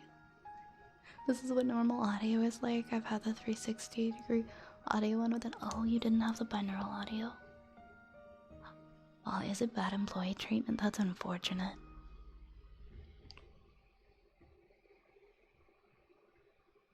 That's one of the things that will make me really upset if I hear about a company that I like. If stuff comes out about the way that the employees are being treated, that really gets me down. I despise you don't like League, but you love the show. Yeah, I'm sure you can always enjoy the show and not enjoy the game. I'll probably like the show if I ever do watch it. I just don't see myself going back to playing the game. I just don't really care for it anymore. It was a good comfort game for me. But I don't know if I could get into it again beyond that. I keep hearing you say turtle, and that's coming. I'll say turtle expert for you. I know we've got that with a couple people in chat already. We've got two with the name. We've got Ruin and Rune. So I had to start calling Ruin Nation instead of Ruin. Or else it was like, are you saying Ruin or Ruin? let's do tuning forks next. My apologies, guys. I got a little behind. I got a little behind here. But that's what we've got in the queue right now. And if at any point you do have to go and you want me to remove you from the queue and give you your points back, feel free to let me know, okay? No Storm, thank you for the follow.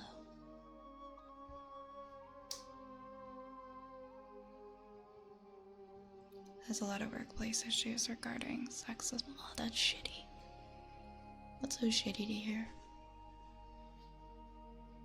I know they're not the only one. I've heard that about. Forgive me because I don't really play a lot of games. I know Blizzard had that issue for a while as well, if I'm not wrong.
I'm sorry to hear about your sinusitis, but I'm glad you recovered. I hope that you're completely well again when you wake up tomorrow. Have a wonderful night and rest well, okay, Dragon? Castellucci, thank you for the follow.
Okay, next we've got a story. I think it's like a poem story time, and it's for Flanzen. It's called Guess How Much I Love You by Sam McBratney.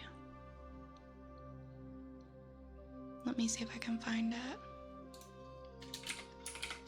Can probably find a PDF of it or something. Oh, perfect. Thank you so much. I tried Googling it, but I wasn't seeing anything. Give me 1 second. I'm just gonna put my little filters back on my, oops, on my ear mics. Good night, Taken. Rest well. Enjoy bed.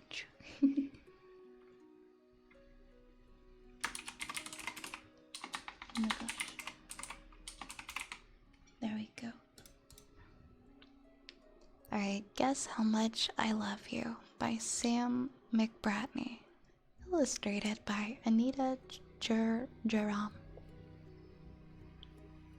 Little Nut Brown Hare, who was going to bed, held on tight to Big Nut Brown Hare's very long ears. He wanted to make sure that Big Nut Brown Hare was listening. "Guess how much I love you," he said.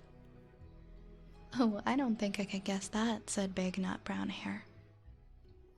"This much," said Little Nut Brown Hare, stretching out his arms as wide as they could go. Big Nut Brown Hare had even longer arms.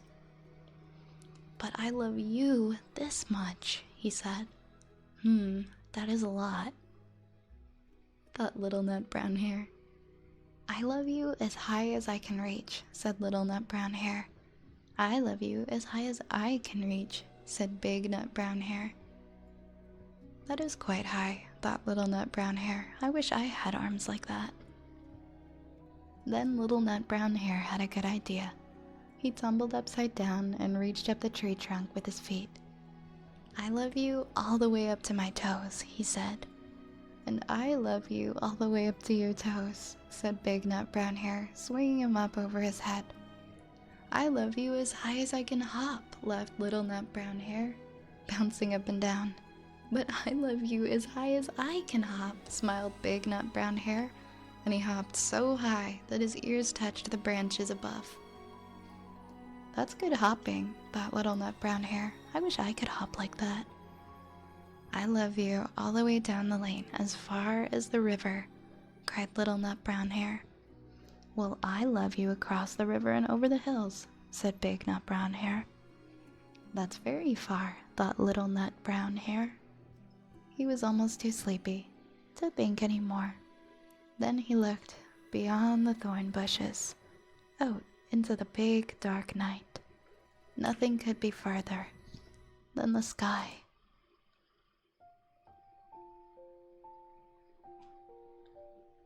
"I love you right up to the moon," he said, and closed his eyes. "Oh, that's far," said Big Nut Brown Hare. "That's very far." Big Nut Brown Hare settled Little Nut Brown Hare into his bed of leaves. He leaned over and he kissed him goodnight. And then he lay down close by and whispered with a smile, "I love you right up to the moon and back." Way to make me cry at 11:30 p.m. on a Tuesday. Those kinds of stories always just make me, they're so wholesome. They make me want to cry, but like, just because I can't contain myself. We're all crying in the club right now. We're all crying in the apothecary right now. That was so precious. Thank you so much for sharing that. I remember that story as well. That's like on the same level as "I love you forever, I like you for always." That one gets me so much. Your mom used to read that book to you? Oh, that's so sweet. That's so sweet. Hiya, David. Welcome on in. We're all crying in the Space Club. Hey, boss. Hi, welcome. You know what? This is the Cry Club. We're all big crybabies tonight. So it's okay to cry. We're all gonna be emotional tonight. It's fine. This is a safe place to feel your feelings. Let's see, we've got a singing bowl. I'm gonna finish the things that are in the queue, and then before reopening it, I'm gonna take my break because I forgot to take my break, and I don't think I can do the 4 hours without a break. So we'll break after the queue is empty. I gotta stretch my legs at some point and get more water. Alright, we're gonna do our singing bowl next.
How about I make it the first one that we do when I get back?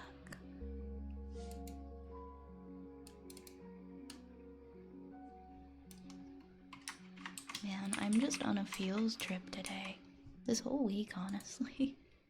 Everything is just really wholesome and makes me cry.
I hope you feel better soon, Nation.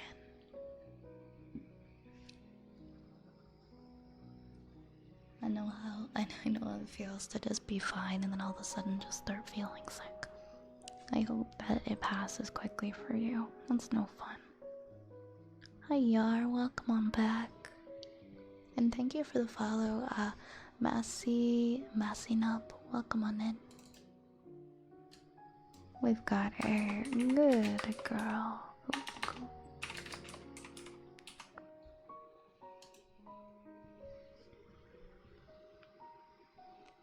Good girl, Faye. Good girl. Good girl. Good girl. Good girl, Faye. Good girl. Good girl.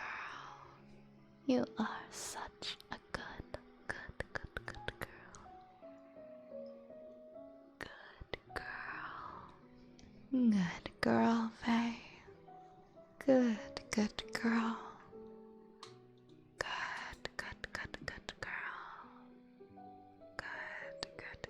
Good girl.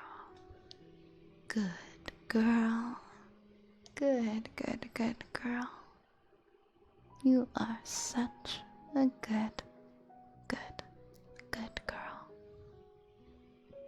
Good, good, good, good, good, good girl.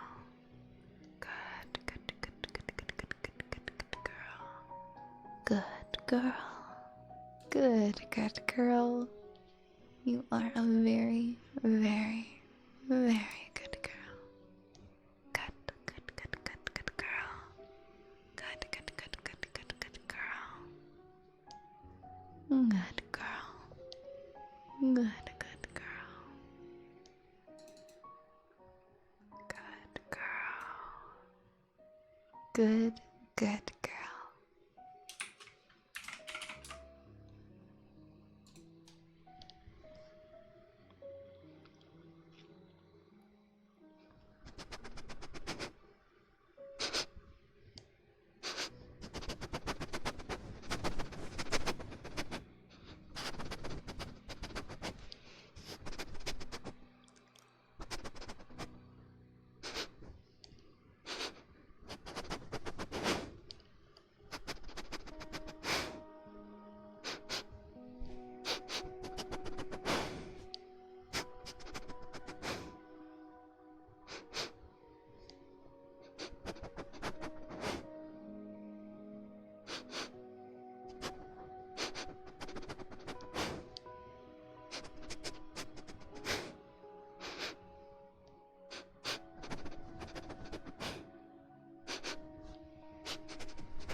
Oops.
was the entire queue.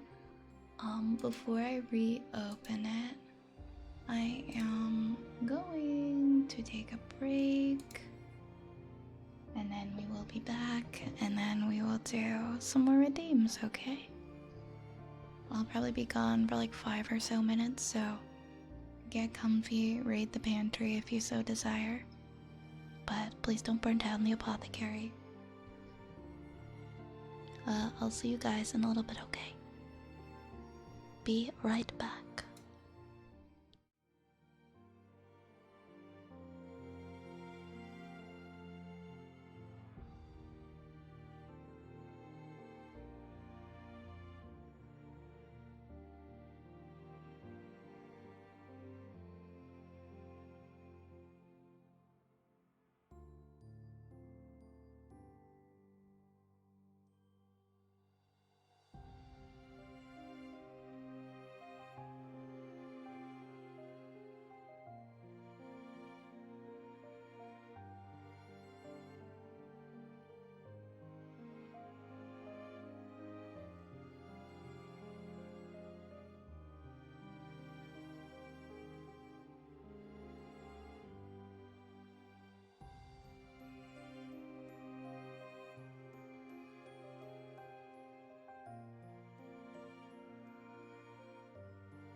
comfy.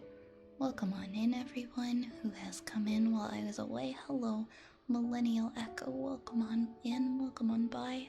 Hey, DM. Hey, Mitch. Hey, Bones Man. Welcome on in, friends. Before I go ahead and I open the redeems, again, I'm gonna read. Turtle, are you? I'm assuming Turtle is here. Turtle just posted in the chat. I'm going to read a poem that Turtle shared first.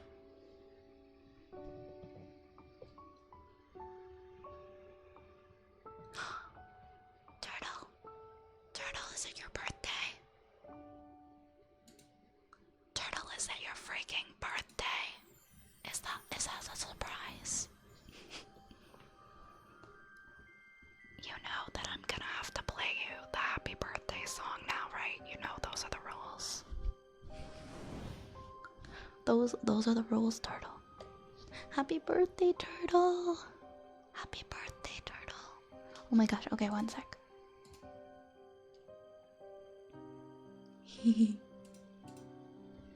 Happy birthday. I hope you have a great day. Also welcoming Koke and Baki and Oz. Welcome on in, guys. I'm gonna like I gotta play the song. Hold on.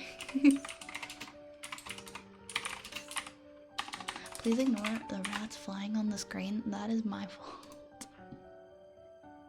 Because my hotkey for rats is H. And happy birthday has 2 H's in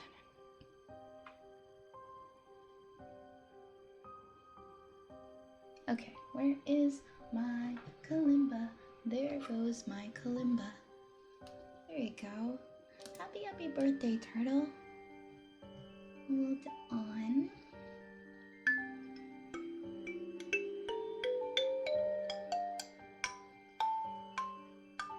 Oops.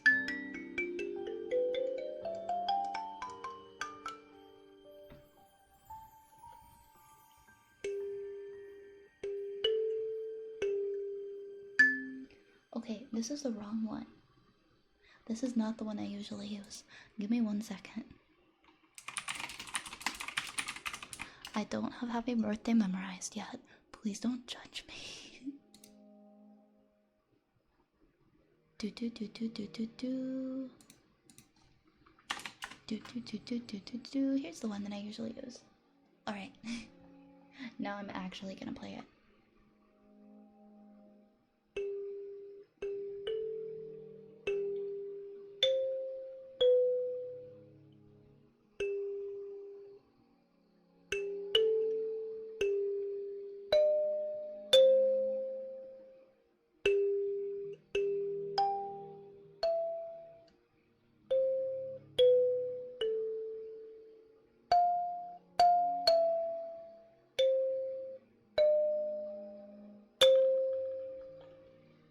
Happy birthday. Happy birthday, dear Turtle. Happy birthday to you. Thank you for sharing your birthday with us tonight. We are so happy. We are so happy to share in it. Yeah, we're in space right now, Keeg. Coming at you from outer space. Happy birthday to you. Happy birthday to you. Alright, let me find Turtle's poem. We're gonna read this for Turtle and then we're gonna open the redeems, okay?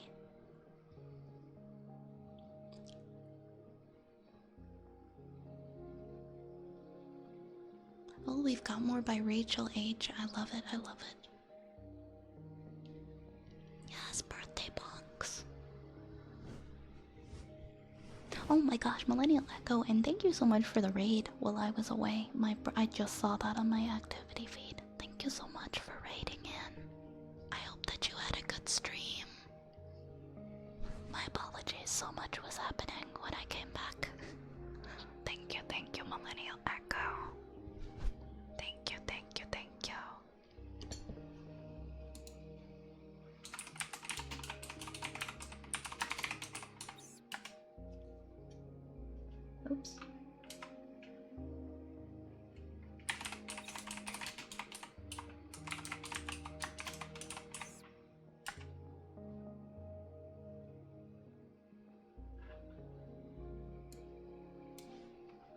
There's so many rats flying across the screen.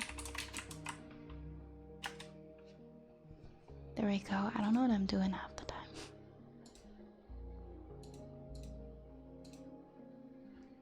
One second here.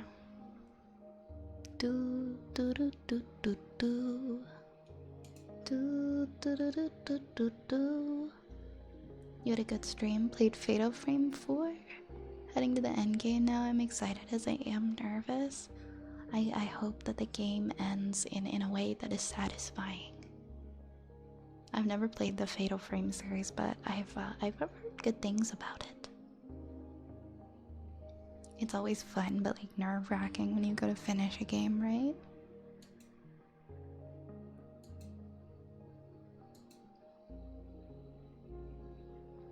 Of course, my friend, of course. We support all of our friends' endeavors here. What am I doing? Where am I going? Oh, you're right. I was reading a poem. My brain is all over the place. It's good if you like spooky games. We did Dead Space. Not that long ago. And I'm not good at scary games and jump scares. Like my chest was so heavy by the end of that from the anxiety and the jump scares. But it was fun. But you know, once in a while. It was bad. I did not feel good afterwards. But I had fun. I had fun. Getting scared. I'm having the life scared out of me. Yeah, you rated in for that one as well. That's right. This poem is for Turtle, and it is called Built to Break by Rachel H. I used to think my heart was a broken wind-up toy, a manufacturing error that God forgot to destroy. But lately I've been thinking that I've gotten it all wrong. What if God uses the brokenness so people can hear the song? Why else would it be that even when it's not a wound? Why else would it be that even when it's not wound, it can't help but glitch with its obnoxious built-in sound? What if my heart only broke in all the places it's been because it was calling me to people I never would have seen? I carry it in my chest, a little nervous every day.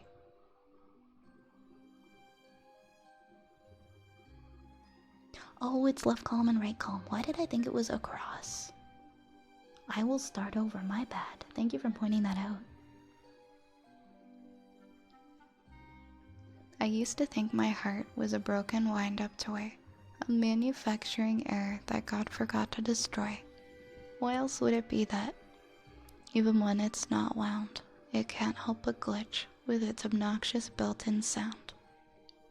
I carry it in my chest, a little nervous every day that it'll embarrass me by picking the wrong moments to play. It just keeps going off at the worst possible times, when I'm on my way to work or in supermarket lines. I used to ask God to fix the faulty thing he made, to replace it with a heart that is far better behaved. But lately I've been thinking that I've gotten it all wrong. What if God uses the brokenness so people can hear the song? What if my heart only broke in all the places it's been because it was calling me to people I never would have seen? What if the sound doesn't mean it wasn't put together right, and the cracks in my composition only let in more light? What if I loved my little heart even if it was built to break, and lived each day unashamed of the music that it makes? What a beautiful poem. I'm becoming a big fan of Rachel H. I just need to remember to read the columns down and then the next one instead of going left to right. Thank you for the hydrate in here. Hello, Darkstorm. Thank you. I'm glad you like the background.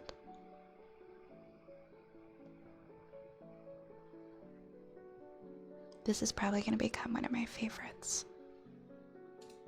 Alright guys, I'm gonna go ahead and I'm gonna unpause the queue so you guys can go ahead and redeem things now. Random question, chivalry is dead. Do you like it, yeah or nay, like opening a door for a woman? Oh, 100%. 100%. Oh, opening the door for me, helping me open a jar of pickles, things like that. I think it's really romantic and sweet, and if you're gonna let a door just hit me in the face, that's rude. That's rude. Be nice to me. We got storytime request from Cage. We got wooden frog for Pete. Haircut for Darkstorm. Storytime request for Oz. Cozy countdown for Turtle. Trigger word for Zapple. Let's see, how much time do we got here? We've got about 50 minutes. So, let's see, because the stories will be about...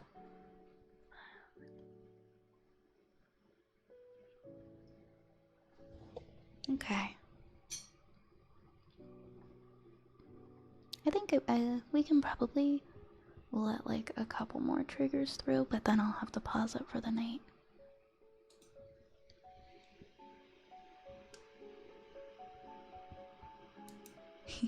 No, it's all good. We can have multiple of the, multiple of them.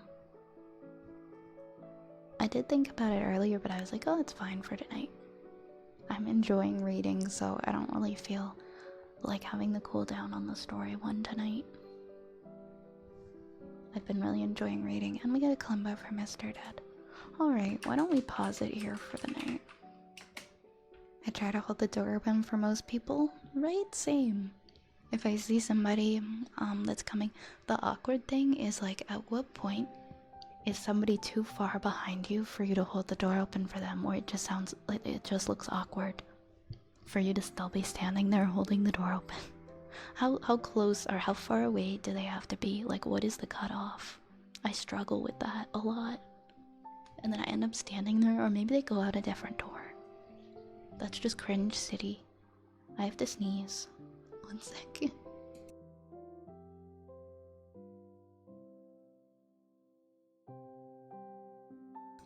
Sometimes I go a bit out of my way for it, so I've been in that situation too. I'm just like standing there with a goofy smile on my face, like, yeah, I mean, it doesn't hurt to just wait for them to hold the door open. There's nothing wrong with it.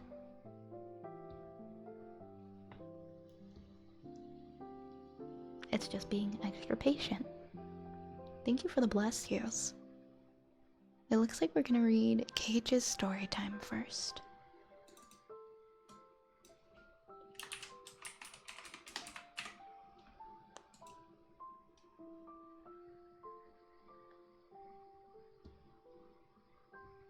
Me holding the public restroom door open for someone so that they don't have to touch the filthy door handle and they have to take 7 hours washing and drying their hands.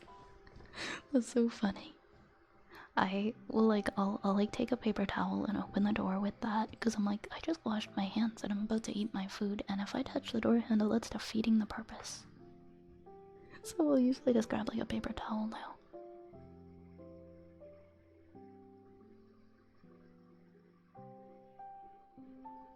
Yeah, I don't, you know, now that you mention it, I guess chivalry has different definitions depending on who. But yeah, I think just being helpful or opening the door or helping somebody, I think that's like basic manners. Like, don't let a door hit somebody in the face. Chivalry might be a little bit different. Hi Nomad, yeah, there's no necromorphs, there's no screams. I won't be screaming tonight. I want to make a little compilation of all those funny clips if you guys have watched any of them from my Dead Space stream. They're so funny. I want to put a compilation of them on TikTok. I don't post on TikTok much, but I thought this would be a fun clip opportunity.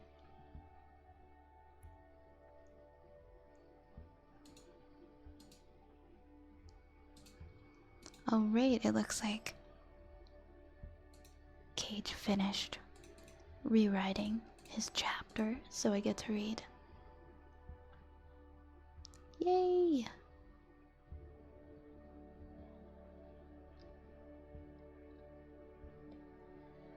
Alright, we did a chapter 1 rewrite of Cage's story. Are you guys ready? We are going to hear it now. Chapter 1 of Entertainment Value. No table needed to hide under. The cold night's air seeps into the skin and digs into the bones of the people of the city of Arnesi on this moonlight October evening. On this night, a duo of oddly dressed individuals were running through the city. The young woman ran through the alleys dressed in a sleeveless black top with a bare midriff and knee-length skirt of matching colors, her black boots making loud thunks on the pavement, not very good for stealth operations. Thankfully, the machinery and the heating units of the surrounding buildings blocked a lot of the sounds. Her partner in crime looked to her with a sigh as she adjusted her pink hair. He tapped his boots on the ground and stopped in his tracks in front of her. Candy, maybe you could you maybe slow down so that I can keep up without passing out? He adjusted his guitar strap with his gloved hands while he relished this brief intermission, careful not to nick his fingers on the latch of the case. Candy rolled her eyes at her blonde-haired friend. You could always get the lead out tag. Time is a factor, you know. Some of us don't have office jobs where we can sit all day, you know. Tag scoffs as he adjusted his black pants and straightened his shirt and mesh undershirt. Disheveled from the running, I'm exhausted. She scoffs back at him as he fiddled with his purple highlighted bangs. Don't go soft on me, man. You know how important this is. And she starts running again. With a groan, he chased behind her. I know how dangerous it is, especially with how we're dressed. That skirt doesn't even offer much defense, and fishnets are not armor, no matter what those illegal retro games say. She laughs. She laughs a bit as they run, twirling her microphone a bit as she jumps over a small pile of trash in the way. I guess you'll have to use your axe to defend me. She looks around when they reach a three-way intersection in the alleys. Maybe your abs can block a knife, who knows? As she runs up down the path, Tag follows her. Very funny. I'm not asking you to quit, you know. I'm just asking you to slow the hell down. It's all clear up ahead, she calls out, running faster now. We're almost to the spot. As they exit the back alleys and enter the main city into an open plaza, Tag regards the large statue before them. He raises a brow and smirks. Great King Plaza? You want us to perform here? The paparazzi will never expect it, she laughed with a light clap. We'll slam out one quick song and hightail it out here before they can even think about getting in here. Tag seemed to mull it over in his head briefly before nodding with a grin. Alright, you have a good point. Let's do it. Rocking, Candy clapped once. What song are you feeling tonight? What about Adamantine Flower? Tag offered without hesitation. Candy had to suppress a squeal of joy. Perfect! It's short, it's hype, and it fits the defiant vibe of performing right in front of the statue. Right in front of the statue, huh? Tag takes his guitar out as they walk over there. Alright, insult to injury. I like it. Don't wait to be noticed, Candy starts, taking a few breaths to steel her nerves. Just start playing and the crowd will follow. The two of them prepared to perform their song. Tag worked on hooking his guitar up to some portable speakers on his belt. In the meantime, people already started to gather to look on before they even began. Standing in the middle of a Great King Plaza on a cold evening, wearing gear that would leave you chilly in summer tends to attract attention even without the guitar and microphone. It was obvious that something illegal was about to happen, and naturally many people were all for it. A couple people who were even very eager looking, likely pre-existing fans of Candy and Tag's group, Pop Rocks. A grin and a nod from Candy after she hooked her mic up to his belt speakers as well. Tag responded by grinning and striking a chord on his guitar. She took a breath and screamed into her microphone. Pop Rocks is in the plaza tonight, let's fucking go, people! Some people fled, but others screamed and cheered, and that was it. The universal call of the paparazzi, excited screaming and cheering. Time to do this fast. Candy began to sing as Tag started playing. I don't think I can do this part without whispering, so forgive me because my voice will probably like crack. Yeah. The new world is made up of stone and steel. The phony Great King doesn't allow us joy to feel. The powers of evil have taken up power, break through the concrete like an adamantine flower. The tools of the paparazzi burn and sting. Forget the Great King, long live the sing. The king and his lackeys sit high in their tower, bloom strong and free like an adamantine flower. I'm a beautiful flower, but you can't crush me. I pop and I rock for all of you to see. I struggle and thrash so our spirits can rise. Set fire to me, adamantine don't burn, bitch. Ha, surprise. The new world is made up of stone and steel. The phony Great King doesn't allow us joy to feel. The powers of evil have taken up power. Break through the concrete like an adamantine flower. Be your own adamantine flower. The song wrapped up with a guitar solo, and the two of them bowed to the cheering audience and ran off as fast as they could. Perfect timing, they thought, as no paparazzi had shown up yet, or so they thought. They approached the alleyway, and a tall behemoth of a man, just barely passing 6 feet tall, walked out of it with a katana in hand. Candy and Tag turned on a dime, and booked it across the plaza to the other alley entrance. The audience and the other onlookers scattered as well, not wanting to be punished for listening or watching. A couple of people pretended not to notice, and stood slightly in the path of the paparazzi.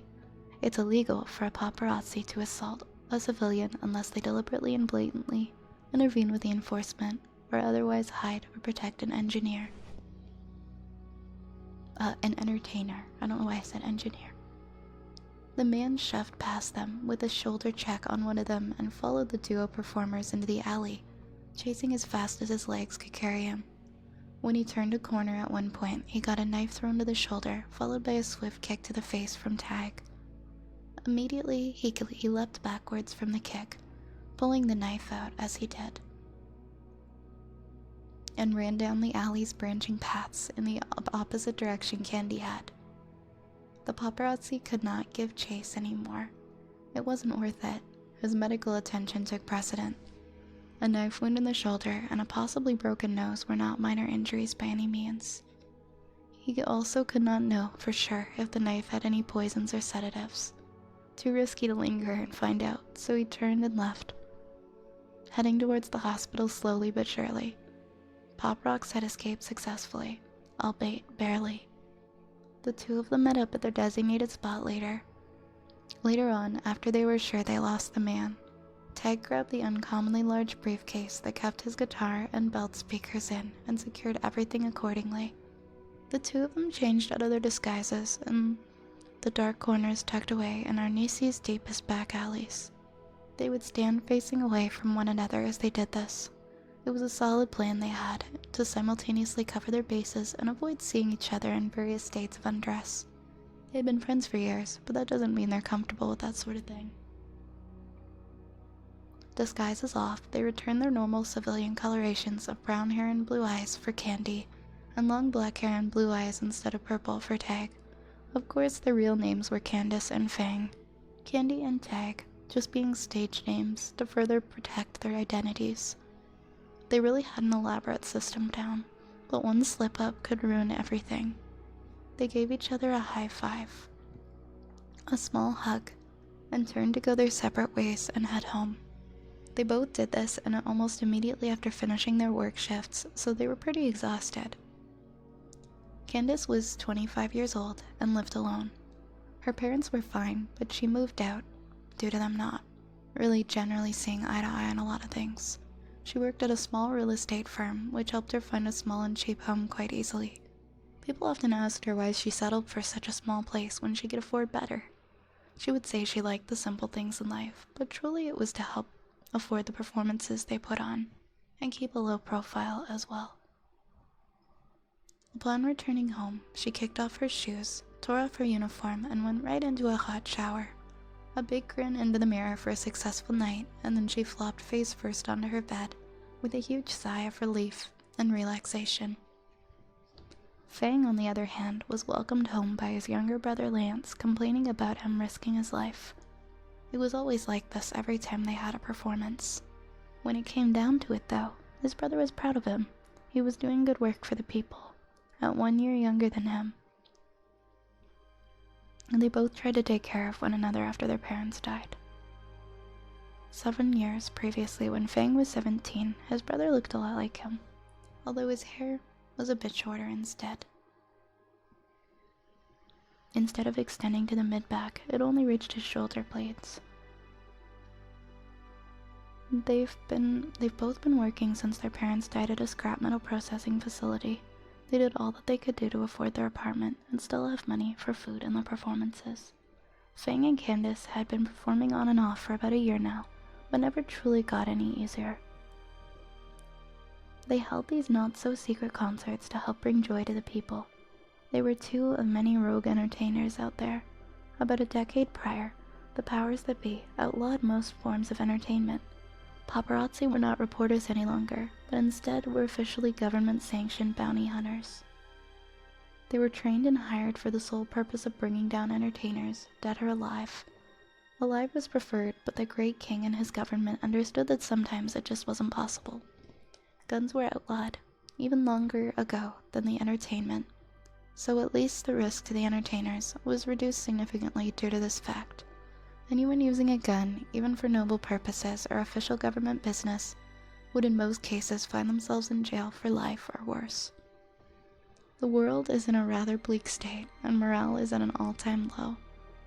Somebody has to put a smile on people's faces, even if just briefly and on seldom occasions. With no entertainment, people will just become depressed, and the world will fall into shambles. Candace and Fang knew that all too well, as did the many other brave people risking their lives and freedoms for the sake of others. And that is the end of chapter 1. Thank you so much for sharing that and feeling comfortable sharing your story with us, Cage. I know I've said this before, but I think you're a very good writer. I think that you did a very good job. And I'm proud of you for going through this story that you wrote so long ago and making these edits and still working on it.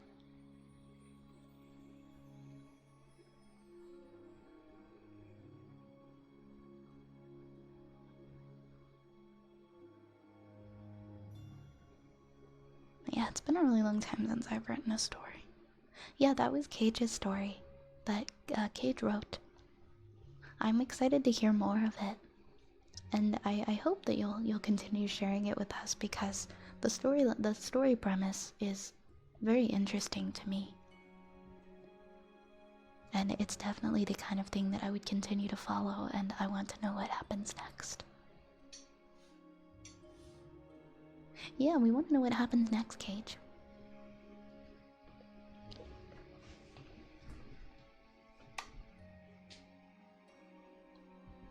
Keep up the good work. I agree.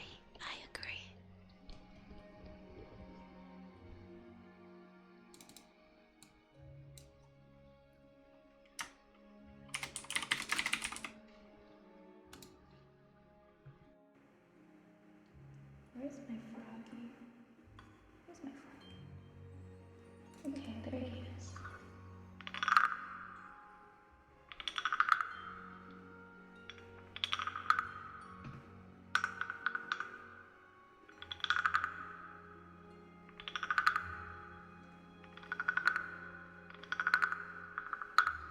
Hi, DM. Good night, Nation.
Thank you for the raid. I hope that you had a wonderful stream.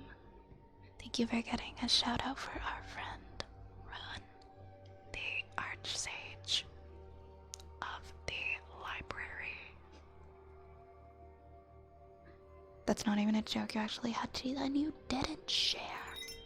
You didn't share with me. Guys, please make sure to go give our friend Run a follow. He's very comfy and very cozy. And he does a variety of things. He doesn't just do ASMR. He also plays games as well. But thank you again for the raid. I really appreciate. Okay, I will hold you to that. If I ever come to Ohio, you better have cheese for me. Thank you for the follow, Patrice. Thank you. Who goes to Ohio other than Why do people hate Ohio? I don't know. I don't get it. I don't understand. I don't understand the Ohio hate. I mean, I've driven through Ohio, but I guess I've never gone to Ohio to go to Ohio, you know? But I never found anything wrong with it. I just wasn't going there for... I was going through there to go somewhere else.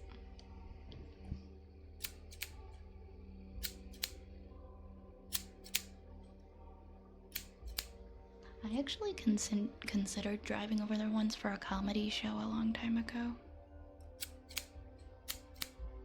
So, I mean, I did have a reason to go to Ohio in the past.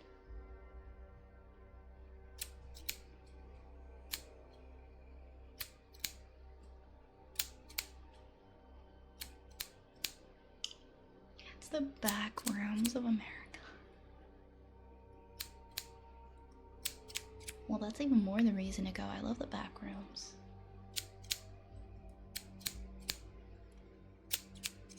We had a good stream, read kids' books, and the huskies started howling. That's fair. They wanted your attention. I'm glad you had a good stream. I had reason to go to Ohio once too, and I regret it to this day. Oh no. Oh no, Tiff.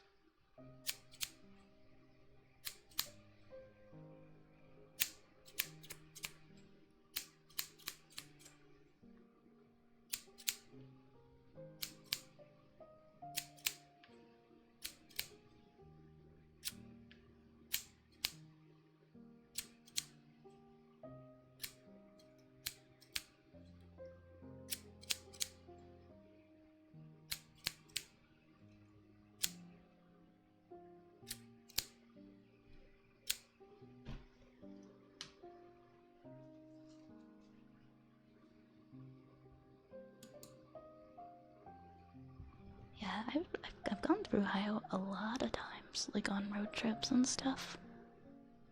I've never had anything bad to say about Ohio. Alright. We are gonna do our next story time for Oz. Let me pull it out of this folder that I got. I'm waiting for this to open. Oh, it's doing it again. What do you mean my file can't be accessed? Don't do this to me. Don't bully me, Opera. It may have been moved or deleted. Okay, I'm gonna try opening it again. It did this to me the last time too.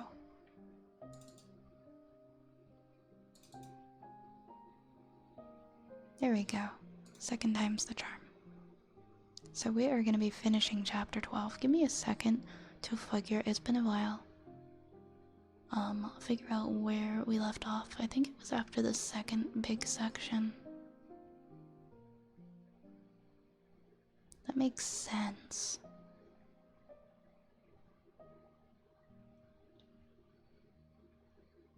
Yeah, I'm almost positive this is where we left off. 2, 3. Okay, we'll read this. We'll finish chapter 12.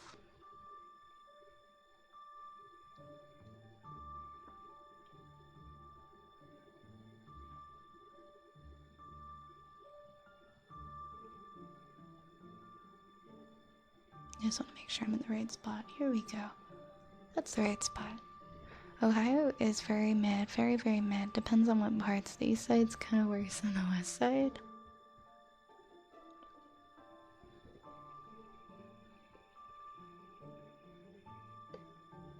There are a few more parts without cell service or internet. I could see that being frustrating. Thanks for the hydrate, Dark Necro Wolf. Hey, Shadow.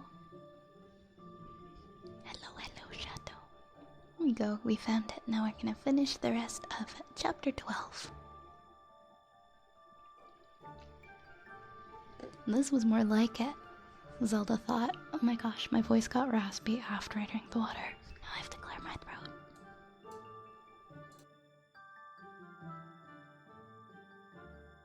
Okay, sorry, I don't know why I was like, ugh. This was more like it, Zelda thought with a rapturous sigh as she let herself sink into the steaming, rose-scented water. She could feel the tiredness and grime seep away into the water to leave her pink, clean, and refreshed. The lever bite on her calf stung momentarily, woken by the water, but then it subsided and left only a pleasant tingling as the hot water acted to soothe the half-healed cut. The princess stretched luxuriously and spread out her hair into the water, determined to soak every inch of her body in the perfumed bath. It was not hard to do. Even now that she'd looked around at the Calais markets and caught a glimpse of the diversity of the desert communities, she was shocked by the opulence of the bathhouse. The bath itself was circular, chest deep, and large enough for her to stretch out fully in the water. A ledge running all around the outer rim provided a submerged seat to rest upon while bathing. Rich dark stone trimmed with gold provided a setting for the polished tiles in the bath, and she ran her hand over the golden fishes that leapt and arched their backs upon every third tile. A soft greenish light covered all. Many candles stood in the bathhouse, set into delicate lanterns of sea-green glass. Unlike all the other tent buildings she'd seen, the round bathhouse had walls and a roof of wood, although even this was decorated with the ubiquitous Gerudo woven cloth, which draped over the exposed beams in a rainbow of deep, cool colors and designs. In a place so parched for liquid, there was something guilty about immersing oneself in a pool of deliciously hot water. She was not alone in the bathhouse. Sophia had left two shy, young Gerudo women as assistants, telling Zelda, if you want for anything, just command them. Don't be afraid to do so. It is their job, and they are proud of it. The girls busied themselves with Zelda's clothes as she stepped naked into the readied bath, and she was surprised at her lack of embarrassment in front of them. It simply felt natural and right. She stretched out a hand sleepily and found a bar of soft white soap placed into it as if she had spoken her thought. An attendant kept her eyes respectfully on the ground. Zelda knew that her hair needed a wash, but it was not until she started with the soap that she truly knew how bad it had become. Sand and filth made scum upon the water as she rubbed the soap into a lather, submerging to try and work out the tangles underwater where it was easier. It took her almost 20 minutes before her long, golden tresses were sufficiently sand-free for her to start washing the rest of her, and then the soap was over half gone. Ugh, she muttered, feeling sand grate against her feet at the bottom of the bath. One of the bath girls poured more hot water. Although she had not asked for it, the increased warmth sent a shiver of delight up her spine. She realized what Sophia had implied with her comment about the girls' job. They were uncannily skilled at judging what their charges wished. Clean enough to pass scrutiny, the princess stood up in the bath and shook out her hair. It squeaked through her fingers. The gritty feeling had almost entirely gone from her scalp, and so had most of the tangles that had infuriated her before. She ascended the steps cut into the one end of the bath, and accepted a thick green towel from one of the girls. A selection of new and freshly laundered clothes were held up for her scrutiny, and thinking of her father's request, she chose a rather more modest combination of a blue chemise with silver buttons, and soft suede trousers delicately embroidered, although she was tempted by Simon's red gauze and gold thread number with the strategically positioned garnets. The bathhouse girls helped her dress, and then she found herself sitting on a cushion, with one girl tenderly combing and braiding her hair, and the other trimming her damaged nails with an expert's touch. Neither of them had spoken a word throughout, and Zelda could not catch their shyly, doe-eyed, dewy gazes. And it was with something akin to regret that she slipped on a pair of leather sandals and left the bathhouse to join Sophia, who had waited outside. Zelda felt so much more herself after the pampering that she greeted the red-haired woman with the exclamation, "I want one of those back in Hyrule." "The bath?" Sophia smiled. "Perhaps your father will have one built for you." "I'll try to persuade him to do that," Zelda laughed. "It's much nicer than having to wash your hair over an icy basin in the winter." The other woman flicked her thick red braid over her shoulder, a gesture which seemed to characterize Sophia more than any other she made. "You look nice," she commented. "Not quite human, but not quite elfin. I cannot place you." "I hope that's good," Zelda remarked dryly. "Where do we go?" "We should find Link and Galdanor and go with them to the feast hall," Sophia answered. "I'm afraid that we may be late to the banquet, but it should not matter so much long as we are not too late." She smiled wryly. "I think more of Link's insatiable appetite than of my father," she said with a laugh. "If he's bringing his kitten as well, you will have to guard your plate." Yo, welcome on in, raiders. Thank you so much, Kipio, for the raid. I love your raid message. Thank you for the stars. Thank you for shouting out Kipio Race.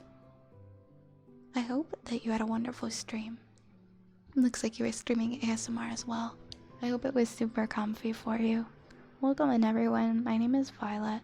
I am a wood elf witch. Tonight we're in outer space, and we mainly do ASMR here. I hope you enjoy your time with us. Right now we're reading a story. It is a Legend of Zelda fanfic called Elos that we've been reading for quite some time, and we read a little bit of it during quite often during streams. I hope you're having a lovely stream. It's going great. I hope that you had a wonderful stream yourself.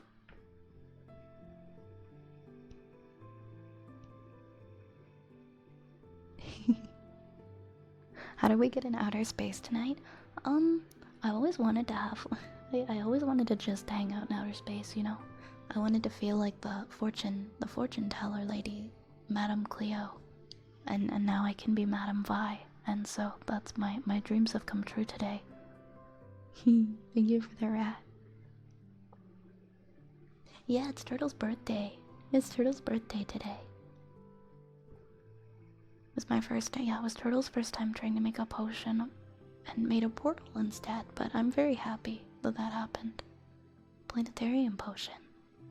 But Kipio, if you have to raid and run, I understand, of course. Always, if you need to go and take care of yourself, please do. But please know that I appreciate you. And thank you so much again for the raid. It really means a lot. Yeah, we're having some cozy reading. Madame Vi rebrand when? I don't know if it'll be a full rebrand. Madame Cleo, she didn't age well. Remember when people were like, why didn't you see 9/11 calling her? Oh, jeez. To be fair, I didn't really watch much of Madame Cleo. I just kind of remember her as like an icon that was on TV late at night with the stars and stuff in the background, but I don't really remember her super well. Oh, was she on Adult Swim? Are you serious? That's wild. I thought she was one of those things that was on once all the cable TV things were over. Instead of static, you would just get like infomercials and stuff, and then Madame Cleo. I don't know, I was pretty little. It's just a vague remembrance. Anyways, we're gonna continue on with our chapter. Link, meanwhile, had enjoyed a less opulent, yet no less pleasant experience. Galdanor led the way to a squat stone building with a sandy floor and a row of tiny windows. There, a dark-eyed Gerudo boy of no more than 8 years showed them to a large covered pool in the shape of a rounded crescent moon, filled with steaming water. The sand kitten, still in attendance, trotted up to the water's edge where she sniffed suspiciously, whiskers twitching in curiosity. Then, to Link's bemusement, she jumped straight in. He ran to catch her with a cry, but she surfaced paddling contently with her big fur-padded feet. "I thought cats were supposed to hate water," Link remarked, staring at the kitten. "Not sand cats," Galdinor explained. The prince smiled slowly. The expression lit up his dark and naturally sullen face like sunlight on a rocky plain. "I wish I had one," he said, watching Prowl as she kicked nonchalantly to the edge of the pool, where a slight ridge made it possible for a small creature to clamber out, dripping wet. "Can't you get one?" Link asked in surprise. The tall man shook his head as he knelt to rub Prowl's wet head. Her soaked fur stood up in spikes as she submitted to a rough caress. "Sandcats are very rare," Galdinor said, "and to catch a kitten is very difficult because of their protective parents. Most of the few sandcats which come to us are orphans." "Poor little Prowl," Link sighed. At that moment, the kitten bounded over to him and rubbed her wet self up his legs. "Ugh," he said thoughtfully, shifting his feet as Prowl transferred warm water off herself and into his thin Gerudo trousers. Galdinor straightened up and brushed his hands briskly. "Well, Link," he began, "I will leave you here to do whatever you must. You will find clean clothes laid out beside the door." Casting a last affectionate gaze at Prowl, the tall man turned and slipped out through the thick curtained doorway. It only took a moment for Link to strip and jump enthusiastically into the pool.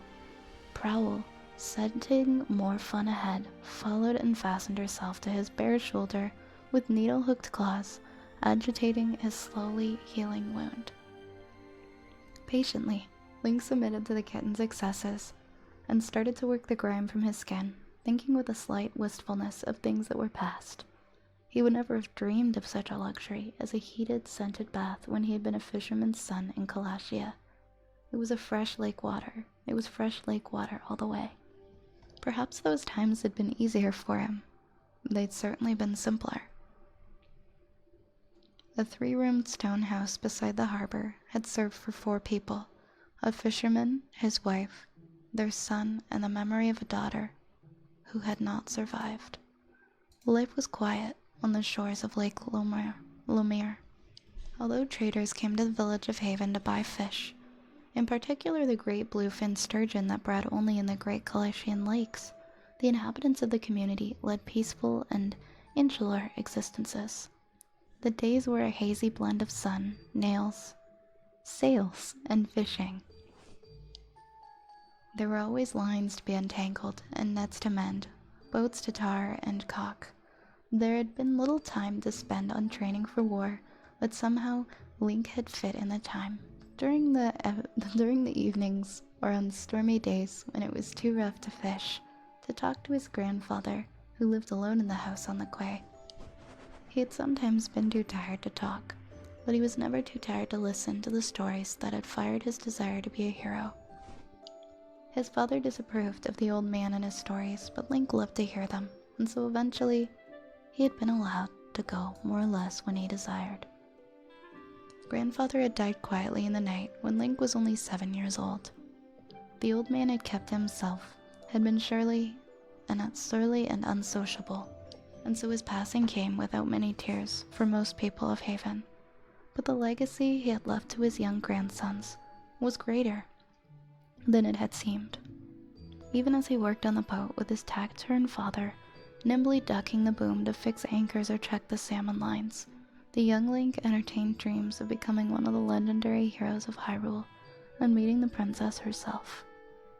The call had come young, as it had for all previous heroes, when he was only 14 years of age and barely big enough to swing a sword. A band of moblins had broken into a farm near Haven and carried off 5 sheep. After this incident, there seemed to be more storms and fewer sunny days when the fish rose to the bait, and uneasy whispers began to circulate.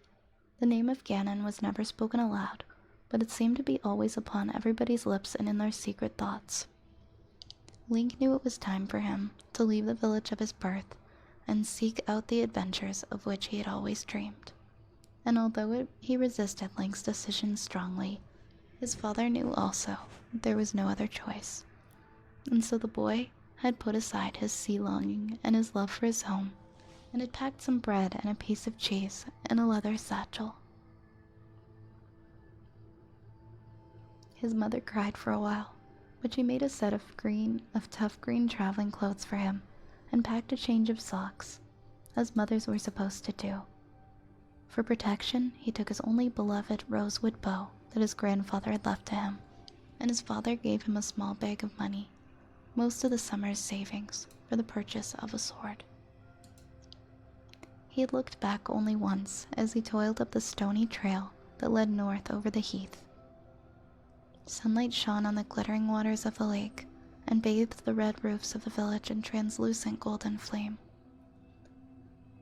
Poor Through Haven might be compared to other great Hyrulean castles. It was the only place he had ever known, and in that fading afternoon light, it looked more beautiful than any white city of dreams. A faint wind blew up from the shore, carrying with it a faint tang of salt, as if to remind him of all that he had left behind on his journey. For a moment, Link had been possessed by homesickness so strong that it nearly robbed him of all desire to continue on his path. He even took an unsure step back down the path, as if to return home. But then something else awoke his heart, for he was descended from the hero of time, and the adventurer's spirit was never far beneath the skin in that ancient line. Resolutely, the fisherman's son shouldered his meager pack and turned his face from the place where he had been born. And so he came to Hyrule in the ancient way, a boy dressed in green bearing a sword. Since then, Faroer had led him far and wide over the lands that came under the sway of kings of Hyrule. His struggles had established his own honorable status as a hero, and had shown him every bit as strong and courageous as his grandfather had been.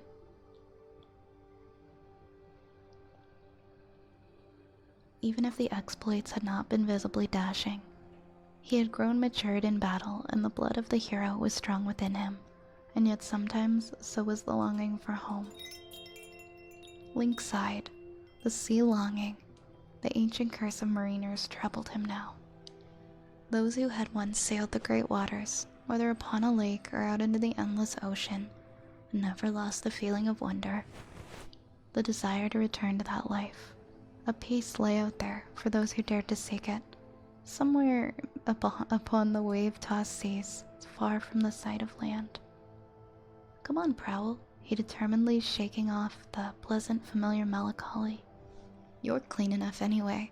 He picked the bedraggled kitten from his shoulder and deposited her upon the floor of the bathhouse, where she licked at her wet fur as he clambered out and grabbed a towel. The feeling of water on his skin reminded him for a moment of the afternoons that he spent swimming in the lake, but that other water had been cold and salty. He could not help wondering what was going on in Kalashia, the homeland that he had hardly seen for 2 long years. Hopefully he would find an excuse to return there before too long. Clean-pressed clothing was draped over a big old wooden chest.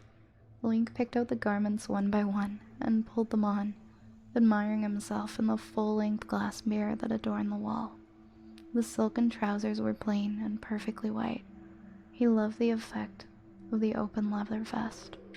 Now that his bruises were fading, his lean-muscled chest and stomach looked impressive.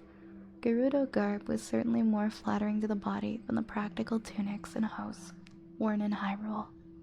But such meager coverings would not be particularly pleasant to wear in the snows of the harsh Hylian winter, he thought regretfully. Anyway, it would probably offend people back home if he walked around so skimpily dressed. He hoped that someone in the king's troop would be able to lend him a proper tunic for the return to Hyrule. He had some difficulty putting on his vest. His right hand was weak and unreliable, and he found that he couldn't flex his shoulder enough to shrug the garment on properly. He cursed and tugged the vest up with his good hand. All of a sudden, that lingering weakness worried him. His right arm was his sword arm. The curtain swung open suddenly with a clink of beads, and Galdinor put his head around it. His red hair was wet and slicked back, Link, are you ready yet? He asked mildly. You've been there almost an hour. Really? Link said in surprise. Yes, I'm ready. Can Prowl come? The tall man laughed. I see she's had her bath too, he exclaimed. Pick her up, Link. She can sit on your lap. She's not just going to be a pet, Link exclaimed, as he tucked the kitten under his arm and hurried after Galdinor. I want to train her to fight, and then maybe she can help us in the quest. She could guard things, maybe warn us of danger, or... Don't count your cuckoos before they're hatched, Galdinor admonished gently.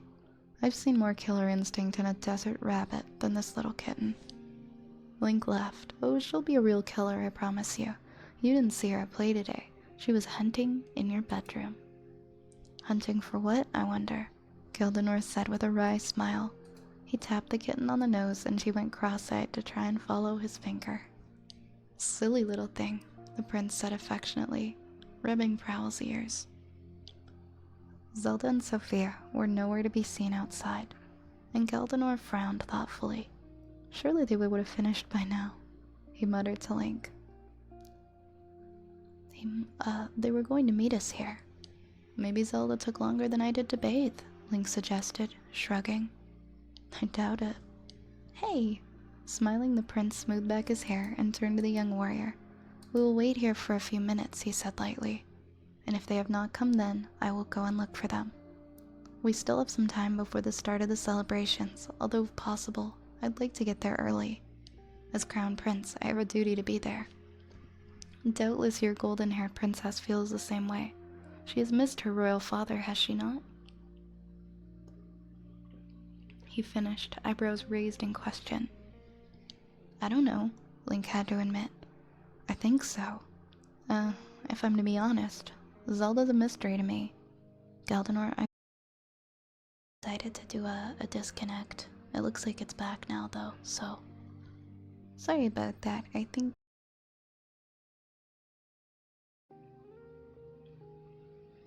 Okay, did it actually reconnect this time?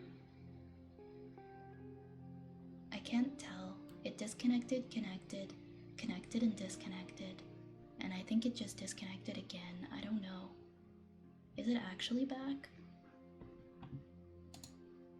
Oh gosh. I'm gonna give it like 30 seconds or so before I keep talking, because I don't know if it's actually back or not.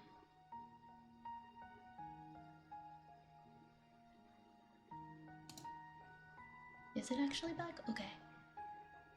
Are some other streamers also having issues tonight? Yeah, OBS is just being weird. Okay, I think it's fixed now. Okay, thank you for letting me know where we left off. Let me find that. Okay, I found it. Alright, it looks all good now. Fingers crossed we're at least able to finish the story. Zelda's a mystery to me, Galdinor. I feel that I shall never truly understand her. Does she understand you? Galdinor asked softly. Link frowned. I don't know. I think not. I feel as if she's special to me, but... His voice trailed off as he pondered, hopelessly trying to express something for which there were no words. I see, Galdinor said, thoughtful. But there's nothing between you. The prince had instantly understood the situation, and Link was surprised into silence for a minute. Yes, he said, recovering. That is the way of it. I do care about her. Very much so. But then again, there's something about her that keeps me at arm's length. Always. Give it time, Galdinor murmured, bending close that his words would not be overheard. Straightening up again suddenly, he looked out over the evening. Look, there they are, he said, his voice suddenly light again. Just on the other side of the hill, overlooking the city, a band of strangers gathered as the sun slowly slid down the western sky. Their appearance was strange. They wore heavy hooded cloaks, which covered every inch of their bodies and heads. The garments were sand-stained, loose and shapeless, but their flapping folds could not conceal the bulky size of their occupants, A group of riderless horses bunched together beside the oasis. Great black stallions with an evil red glint in their fierce eyes. Two of the hooded figures dropped to the ground and wormed their way up the slope, keeping low to avoid displaying themselves by their outlines against the sky. Together they peered over the edge of the sandhill, looking down upon the riotous colors of Galway. After a moment, by unspoken consent, they slithered backwards and returned to the group. "That's the place she meant, isn't it?" The first growled, his voice a low and somehow echoing rumble that came from within his chest. Two orange sparks gleamed beneath his low hood, the only indication of either eyes or a face. His companion nodded, or at least the head of the thick cloak he wore seemed to dip. "Reckon so. Bloody hell, what a trek. She might have warned us about all the bloody sand." "Watch your language, Marcus," warned the first, rubbing his gauntleted hands together as if cold. "You know what she's like." Another of the figures spoke up, snorting, as if unimpressed with his comrade's dire pronouncement. "Yeah, right, well, we all know that. What I want to know is if she's so bloody all-powerful, how come she needs us to do her dirty work? And another thing, why ain't the captain coming with us?" There were murmurs of assent from some of the others, and one or two looked at each other nodding, as if to agree on the rightness of the point. The first speaker, who seemed to be some sort of leader, coughed hollowly. "Now then, boys," he growled, "why don't we don't want any of that. You heard what the captain said. We're here to do a job, and that's what we're bloody well gonna do if I have any say in it, right? Who's got the itinerary? What's it then?" "Me, Julius," broke in one of the others, proffering a much-thumbed piece of parchment in his gauntleted hand. Julius took it and unfolded it, tearing it slightly in the process. His hands, covered by the thick leather gloves, were clumsy. The others hunched slightly in their covering cloaks as the proclaimed leader read laboriously through the paper, spelling out some of the more difficult words. "Go to the desert city with all due speed. When the sun has set, take the steeds I have bestowed upon thee, and enter the city. There you shall seek out a party of Hylians. Your mission is to capture the boy and bring him to me. All the others must be killed upon completion of this mission. You shall receive that which you desire." He finished in a rush. "Well, boys, that sounds fair, doesn't it?" He turned the others and awaited response. "That which we desire. Not bad, is it?" His companions all agreed that it was not bad. The leader harumphed and dusted his hands together, stuffing the paper into the fold of his cloak. "Right then, that's it," he said with finality. "You two get the horses ready and we'll be getting down there in about half an hour. Sun's just about to set anyway, but Captain said we better wait till it's full dark." Ooh, we've got new antagonists in the story. new villains. And that's the end of the chapter. Yeah, sorry about OBS there, guys. I'm gonna be honest right now, I might have overshot my time for tonight. A little bit.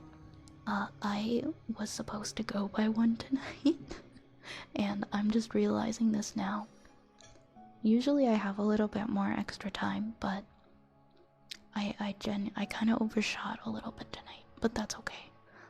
What that means pretty much is that I'm going to have to refund the rest of the triggers for this evening. I am really sorry if you did have an outstanding one. I hope to do it for you next time, but I am gonna go ahead and refund the ones that we have left in the queue, because it was about like 4 or 5. Don't worry, Cage, I already got them. But I actually do have to get going. But thank you guys for hanging out tonight. I hate to have to run like this, but thank you so much for coming and hanging out. Let me see who's online that we can direct a raid to. And thank you again, Oz, for the story. Redeem. Ooh, we've got a lot of people online tonight. Yeah, for sure, Fedster. Who do you have in mind tonight? Fedster can pick tonight. Oh, for some reason it says haircut and I didn't change. Cecilia VT? Have I met Cecilia? Let's see. I think, yeah, Cecilia's a new one to me. Yeah, let's go for it. Oh, her model's adorable. Gives me like a vampire. Yes, it's a vampire. I was like, heck yes, vampire vibes. I feel like I'm gonna love it here. Your local vampire thrice removed haunts an apothecary. Oh my god, fellow apothecary brethren, I dig it. From where she practices the arcane arts. An avid gamer, a funky little gremlin VTuber, on-break ASM artist. Oh my god, I love this. Okay, let's go. Let's go make a new friend. Thanks for the recommendation, Vetster. And I'm sorry I have to run like this, guys, but I hope that you all have a wonderful rest of your night. Please take care of yourselves. I'll be back tomorrow at 9 again. Hopefully my computer won't crash on me. But I'll see you guys tomorrow evening for some more ASMR. Please take care. Drink your water. Hey, Mina, thank you for that follow. And I'll see you guys again soon, okay? Good night. Mwah. Good night.